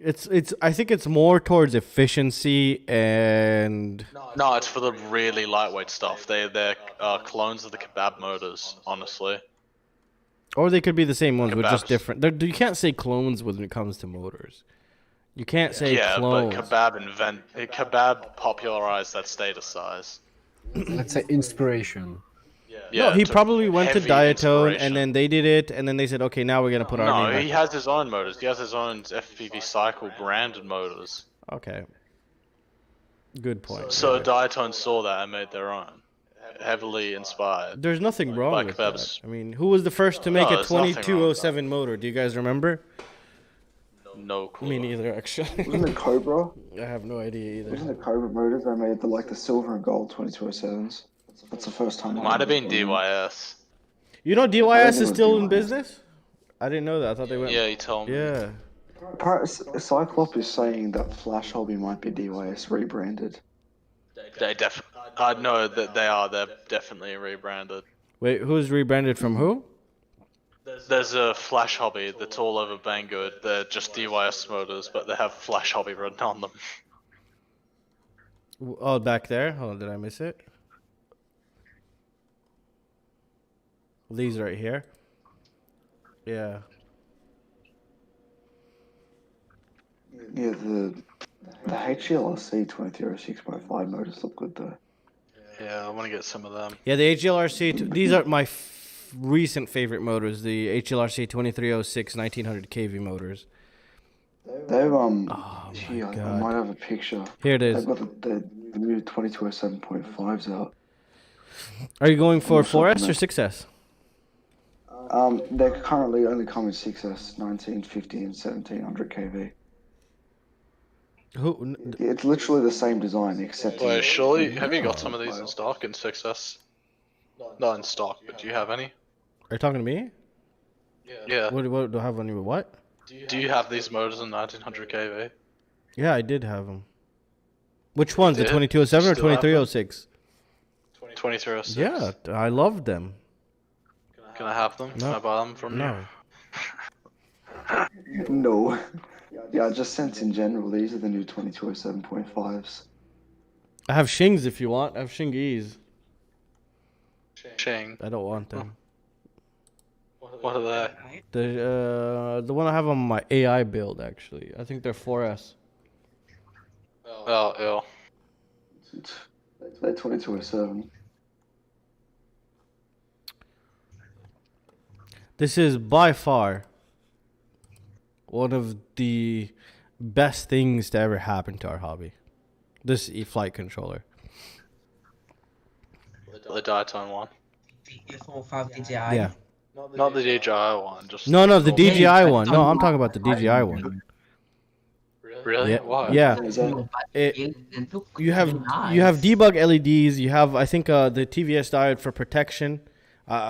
Let's see real quick. Yeah, right there, the black one. It's $20. You have a 9-volt. You have the 5-volt. You have memory, and it has everything. You also have the connector for the DJI if you want to go DJI route. They also keep the on-screen display if you want to go analog route. And for the ESC, they have a connector and pads. And recently, the last video I made was with this exact flight controller when I broke the connector because a branch went in and propped that right off. And I was just able to just solder the motor wires, and everything is still working just fine with this budget build right here. If you pair this up with the F50 ESC from Mamba, you will have basically it's a premium stack inside. Like literally a premium stack. Those ESCs are pretty insane for how much they're going for. But the T-Motor Velux is in the game now, but I haven't tested those, so I'm very curious to see how those are going to actually test. It's $21. What is it? Yeah, it's only 21. This is insane. Like it's insane. $21. You get an absolute beast. And I'll be right back. I have to help my mom. so let's see what we have. Yeah, here. like Mamba stuff is just awesome. Low profile. I've been running their ESC, just the single one, for like 8 months. Which one? and Which it's probably ESC? still running. The old one, the old 40 amp one Oh yeah, on the MK1 stack. yeah. Yeah, basically that one with the retarded pad layout. Yes, that one. It's still running It good. wasn't that bad. It just had zero filtration. It depends also on the motor. I have it on one of my builds also actually inside right now, the MK1. It's still running just fine, no problems. I hate Yeah, like, so I audio. crashed it all the time, audio and geek. they're going fine.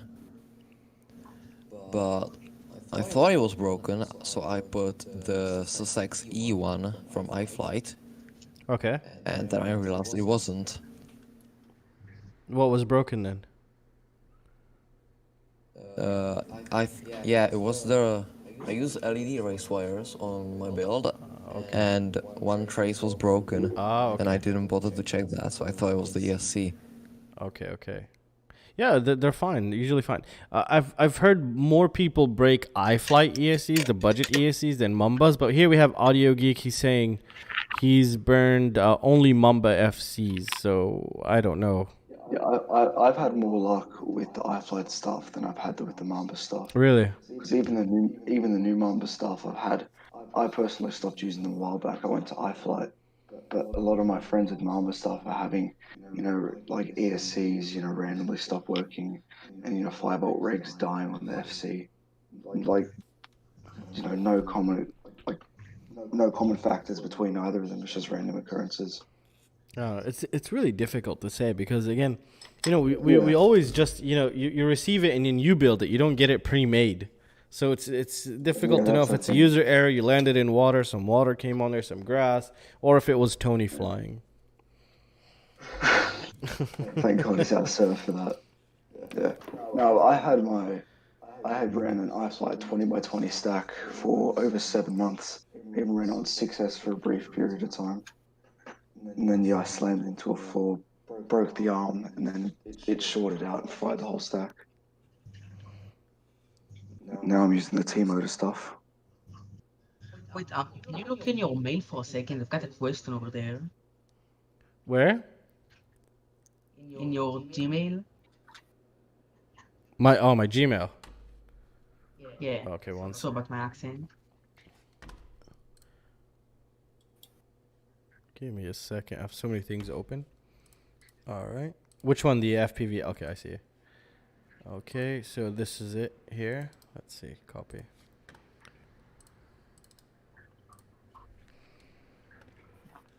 So Webby says he used the Mamba F405 now. Never had any issues. Burnt a Flight 1 OSD chip.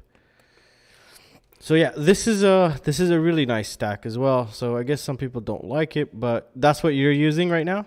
The Mamba F405 MK2? No, that's the one I wanna buy. I mean, I don't have a drone currently. Yeah. I forgot. Yeah. But that's the one I wanna use. Yeah. There's no issues with it. The ESC is an absolute. This is the same ESC I'm using on this one right here right now. I think this is the exact one in here. No, that's the F50. You're using the F60, I think. And this one I use the F60 or F50. Yeah, I think you use the F60. No, I think he's a 50. I don't know. It's in the links. I'll check it in a bit. But I think I tested both of them. And the only difference between them is going to be the FETs. The basic design or the schematic of them, they're all identical. Just the FETs are different. But yeah, this should be good. And that's a really good price, actually. Actually, that's really good. The F50 Pro is for $47. Who said that the F4s cost more than the F7s? Tony did. Tony's on crack. No, but I think he said it about a specific company. Didn't he? Oh, by the way, if I have links to Banggood, so you get 7% off anything you order. I guess if it's not on sale, though. Oh. This is a flash sale right here for the F405 MK2. Have you seen this one? Yeah, but isn't the ESC pretty bad on these? You're going to have to put a low ESR capacitor. What kind of motors are you going to be running? I'm gonna use the 6S motors, maybe the Velox or maybe Yeah, no, go with the F50 or Eco2. F60 then. Yeah, you're right. Go with the F50 or F60. Yeah, that's what I'd recommend because I'm using this one on a 4S, not a 6S. So I don't know how well that would be. My friend's using that on a 6S and he's had it in his quad for about 9 months. That's good then. That's a nice sign. Oh, we could get it in Europe too if you're in Europe. Yeah, I know that's one that ships to my country. Nice. Alright, well it's 1 AM here. I want to sign off. It's Alright. good chatting with everyone. I want to head out. See you, everyone. See ya. Bye. Did Tony leave? When did Tony leave? He left earlier to help his mom. Oh, okay. Went Yeah. Alright. I didn't even notice he left. Alright. Let's see here. By the way, anybody watching, if you guys want to join the voice chat, it's linked down below, so you guys could go ahead and join. That'd be awesome. Okay, so this guy here, we'll come back to him in a little bit. Tony comes back. Let's see what's... You know, about 40 people joined your Discord since you started the stream. Really? Yeah. I didn't even know that. That's because I have Discord, because I have 2 screens and they're pretty wide, and Discord's all the way over there, like on that side. And yeah, so it's a little bit difficult to see everything at once. I don't think I've ever had 80 consistent current viewers at one time. I think this is like really insane for me, which is really nice. I just hope I don't... That's also a pretty damn long stream. Like, it's already about 2.5 hours. Yeah. We have not dropped under 70 viewers, which is really crazy, actually. It's really nice. Thank you guys for watching. Really means the world to me. I was expecting like 25 users the whole time, maybe 10. Let's see here. I'm just going to help some people out since we're all here. If anybody needs help also, you could leave your questions on the application or here on the chat. Both works.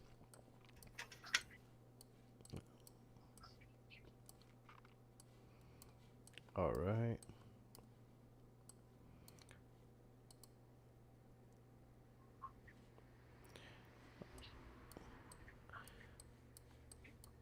So many people actually reply. Like I have no time to answer anybody. It's just everybody just already has so many replies. It's just crazy. Except this one. Nobody's gonna reply to this one maybe except me. But I'll do that later. Alright, let's go look at some new products then. If you guys have anything for me to look at, send it also my way. That'd be super awesome. We could check it out together. Someone just asked again about the Eco2. Thank you, little one. What's up? What'd you say? Mr. Speed? Someone just asked in the chat about the Eco2.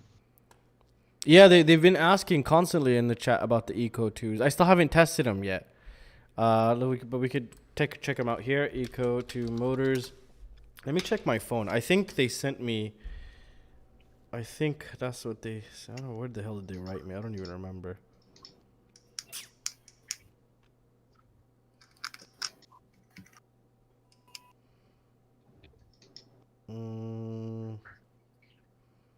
Yeah, I think they sent it to me. I'll probably receive it in a couple days. Wow, they look really nice. Whoa, 2807. Yeah, I did get sent these because I asked for 2807 and I asked for something else also to so I could test. But here they only have one Eco2. Oh no, there we go. But this is 2807. Are they all 2807? Nope. No, there's also I think 2306 and 2207. Yeah, there they are. $13? Oh, that's... How much were the old Ecos? 13 also, I think? No? I think they were like $11. $12, okay. They were $12 and these are... The 2807 is more expensive. It's 16 bucks. 2207 13. 2306 is third. I'd probably go with the 2306 17 and 1900 kV. I'll test those out. And probably the 2807 to it's really nice though. I really like that color. You know what who they're copying? They're copying kind of like Flywoo with that color, the titanium color. Flywoo's gold motors were really nice. Thank you, Brian Flores. Thank you for the donation, buddy.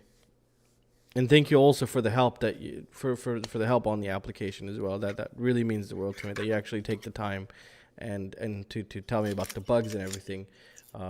Yeah, really thank you, Brian. Hi, Drone Mesh from Alberta, Canada. Hello, Robert. And what do we have here? Is a T-Motor Trick limited edition good? Don't know. Nobody has an idea how the hell they're going to perform. But knowing T-Motor, they should be probably just a rebranded Velox with some cheaper components maybe on there because they're so cheap. But overall, it should be a pretty decent motor. I got a motor on KISS V1 for amp PWM. Occasionally when I arm one motor won't start, but unplug and redo. You could have some sort of a bad connection. I don't know, it's going to be really difficult. FPV. I don't know. I have no experience with KISS products at all. All I remember was back in the day when it was still like clean flight switching over to beta flight. KISS stuff would constantly catch fire. That's all I remember about KISS. And that's what just really stuck with me. I'm not saying that's true, but no, it was true that they were constantly catching fire. But that's what stuck with me in my head. That's why I really don't pick up KISS. And it always feels like they're lagging behind in some things. You know how like not having the on-screen display on the flight controller. And yeah, I just never really played around with it. Maybe I should though. Any thoughts on the new AR wing? Which new AR wing? Let's see. Okay, I'm gonna need to go now. No problem, Steve. Bye. Take care. Bye-bye. It was really fun. All right. Yeah, it was great having you.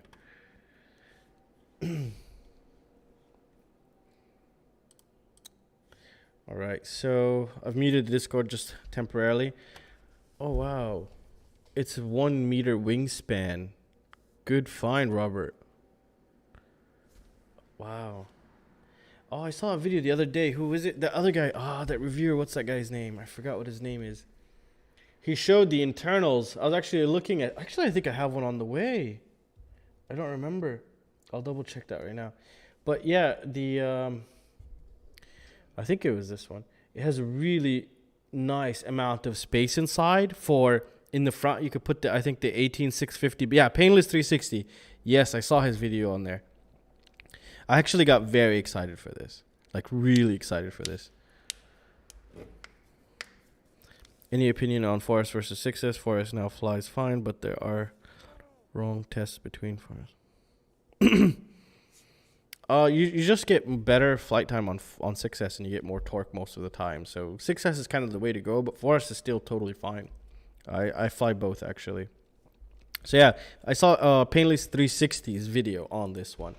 And when I saw the internals, when he opened, yep, there he is. When he opened it, let's actually take a look at this. Let's see, where is it? When he opened, yeah, here we go. I fell in love just when he opened. I saw the inside canopy, or the amount of space we have inside. Oh, come on. So here, look how big that is. That's huge for a wing. And again, this is a pretty huge wing also. So, for example, look at the ESC. Look how much space you also have back here. So you can maybe put the video transmitter back here, and you could fit like, oh, you can't see my finger. I forgot. So right here, you could probably fit your video transmitter. And if you look down right here in this corner or right in the middle, probably just about to here, you could put a Maytech flight controller. And you could put the GPS maybe somewhere up here in the middle, kind of like do a cutout and just stick it there and tape it. And then you could have GPS kind of far away from everything else. And this is all left for batteries. Now the CG is very important also, obviously, center of gravity. But you could put like an 18650, the long ones here. I don't know how many in parallel, but there's quite a lot of space here. It's really nice, actually. And but the AR, who makes AR wings? Usually with these though, I never trust the ESCs because you know I haven't flown many wings, but usually that's the thing that fries on me. These cheap ESCs that they provide you with. So I'd probably go buy myself like a proper metal ESC from maybe Hollybro, iFlight. Who else makes ESCs? Fly color is pretty good as well, but we haven't seen fly color stuff in a while. Have you noticed we haven't seen Dalrc components either in a while? That's pretty interesting. Maybe they went out of business. Audio Geek. Yeah, there's so much room in there. It's crazy. Let's see. It'll be my second wing for sure. Keep me updated. I hope mine comes in also. How's the Lumineer double Axie 2 long range? I don't know. I'm not really sure. I haven't done long range stuff in a very long time because I got kicked out of the place where I used to fly, where I used to do the long range stuff.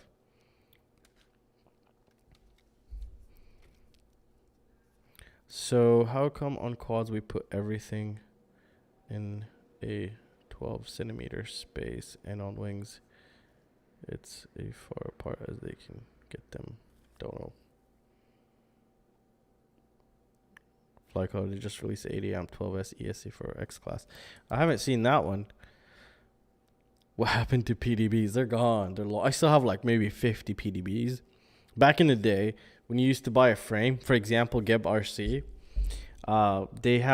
they used to ship them out with cloned Maytech PDBs back then, and power distribution boards. I have so many of those. It's crazy. I should maybe pick some up and we should take a look at them later on. So many ESCs companies, some not on Beal Heli, maybe some proprietary software. I don't know.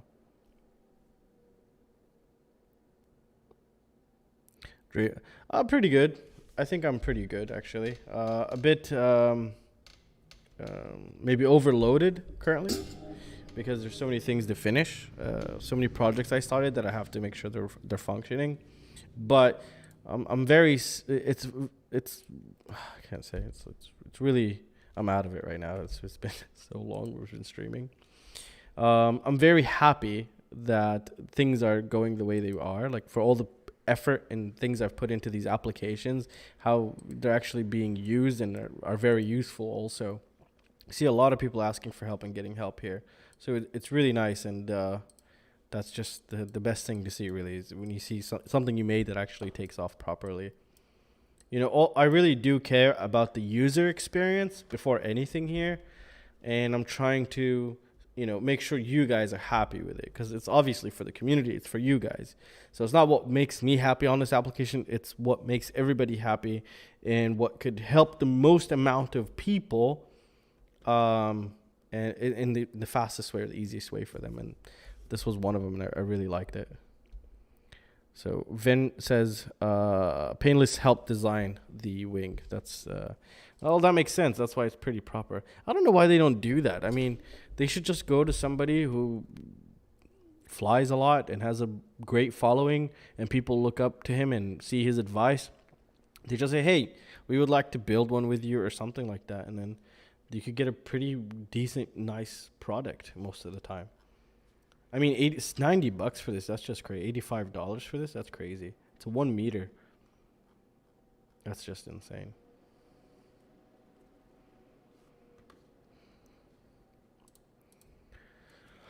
Tony, you're back. I just saw your message right now.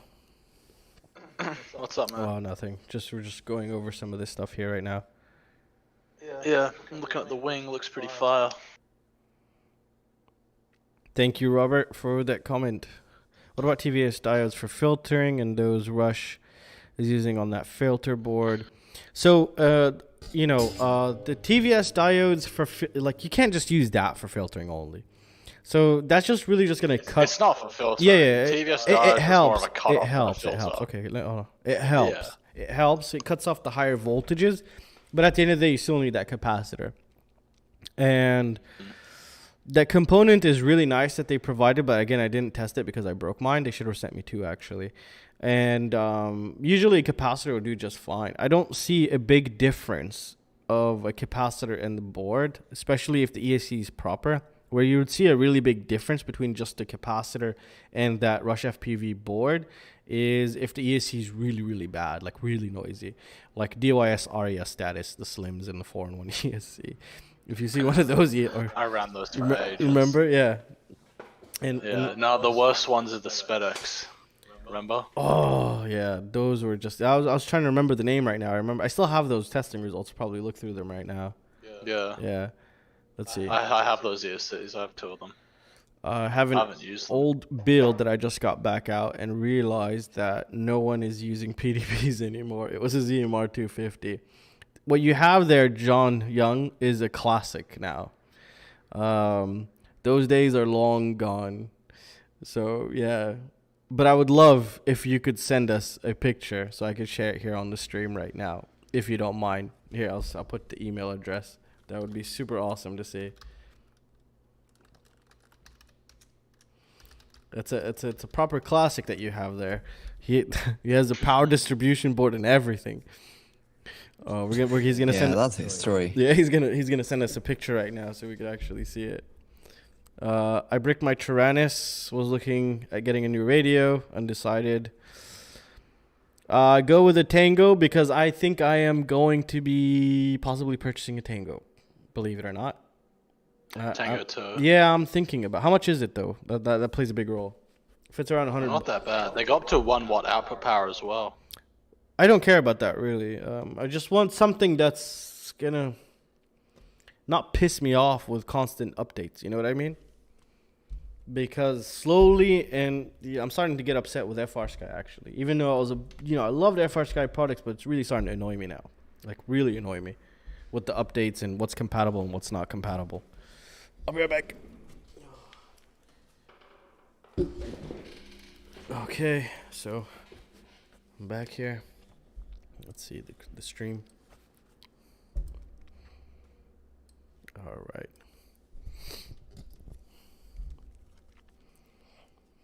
So I really hope you guys are enjoying the stream, and anything you guys have, just let me know. Oh look, he uploaded. Got bored and built this one day. Real large frame. New type parts. Awesome. All that Emax Ecos. Oh, sick! What is it? Check the Discord. Well, which channel should I check? General. Check Am I in general right now? I'm in live stream videos. Oh, there's general. Wow, there's so many things in here. Hold on, let's see. What is it? Oh my goodness, that's so awesome. Put new parts in Yeah. an old frame. Yeah. It's a sleeper. You got a sleeper there, boy. That's awesome. So Roberto says, because of you, I had the best video feed. Did the 8.4 mod for my VTX, 1 cap on VBAT, 1 cap on EGSC, cap on the VTX, cap on the camera. Well, that's really good, but Cap on the yeah, camera, yeah, really. put a cap everywhere. Very awesome. I mean, that's worst case scenario. That was, remember the first DYS 4-in-1 ESC that came out, I think? It had that problem. It was like really, really noisy. Or was it the all-in-one? I think it was a DYS all-in-one with the ESCs built in. I forgot. It was such a long time ago. But I think it was one of those, because of that product, I ended up making a video on something like that. It was really funny. Radio Master TX16S is good though. Best receiver. Don't know. They're all pretty good. I've gotten 3 kilometers on an XM Plus radio. So it's really hard to say. It depends on your location. But, you know, if you want range, then Crossfire, there's no is doubt. for the win. You can get 3 receivers, Yeah. a micro TXV2, which goes up to 1 watt, Yep. and all with the Model T antennas for like $127 US. Yeah, I plan saving for Crossfire for like Christmas or something. Like with the V2 now, I think it's a really good thing to invest in. You know, Crossfire, if you're going to be doing long range, but you really don't need to have it, you know? No, you do, man. No, Even for short range. listen to me. I have Crossfire and I don't use it. I rarely use it unless I'm going to do long range stuff. For example, in my Bandu, I'm totally fine with an XM Plus radio and a stock antenna of a X9 Lite and a Horus X10. So it's not a must-have, but it's a nice-have. But you can get away with using that's my opinion. Yeah, I know that. In my opinion, it's a must-have. Like that lower latency when you go like 100 meters away is just awesome. I think it's a must. All right, guys, I am going to have to go. I completely forgot. I have to take my wife and kids to their grandmother's house. All right. So it was Okay. really awesome, and I think we should do this more often. What do you think, guys? I really enjoyed this. Yeah, Yeah. definitely. Yeah, for sure. Awesome. It's really nice talking to you all. All right, and thank. Yeah, especially you, Vitoid. Yeah, we should definitely do this more often. Try to get more people. I'm gonna try to bring Kebab in the next live stream, so I'll try to organize one when he's free, and we just chit chat and see whatever happens. I mean, we'll just take it from there. Question someone said about Ghost. Ghost is awesome. I have but one I'll on the wait way. because Have no idea Crossfire what to releasing say. something. Won't say anything until I test it out. But theoretically, as what everybody's saying, it should be pretty good, and it should have some. I'd wait though. TBS are releasing something, so I'd wait. I think, to be honest, I don't think I would go the Ghost Protocol route. I honestly, if I was gonna pick one of those protocols, I'd probably go the TBS route. But that's just my opinion. So, yeah. I'd still wait. Yeah. All right, guys, I have to go. Thank you, Brian Flores, for everything, buddy, for all the help, all the donations, and all the support. And if you ever need anything, you know how to contact me. And if any of you also need anything, you could reach me on FPV-Link in the instant chat. I'm usually checking that, so you could just write me a message, and I'll see it, and I'll write you back. So, for example, I'm going to have to go through these in a bit. And, yeah. And thank you guys for joining and watching and everything. And I wish you guys have a great day or night. And I'll see you guys next time. Peace, guys. To Tony FPV 1 Yeah.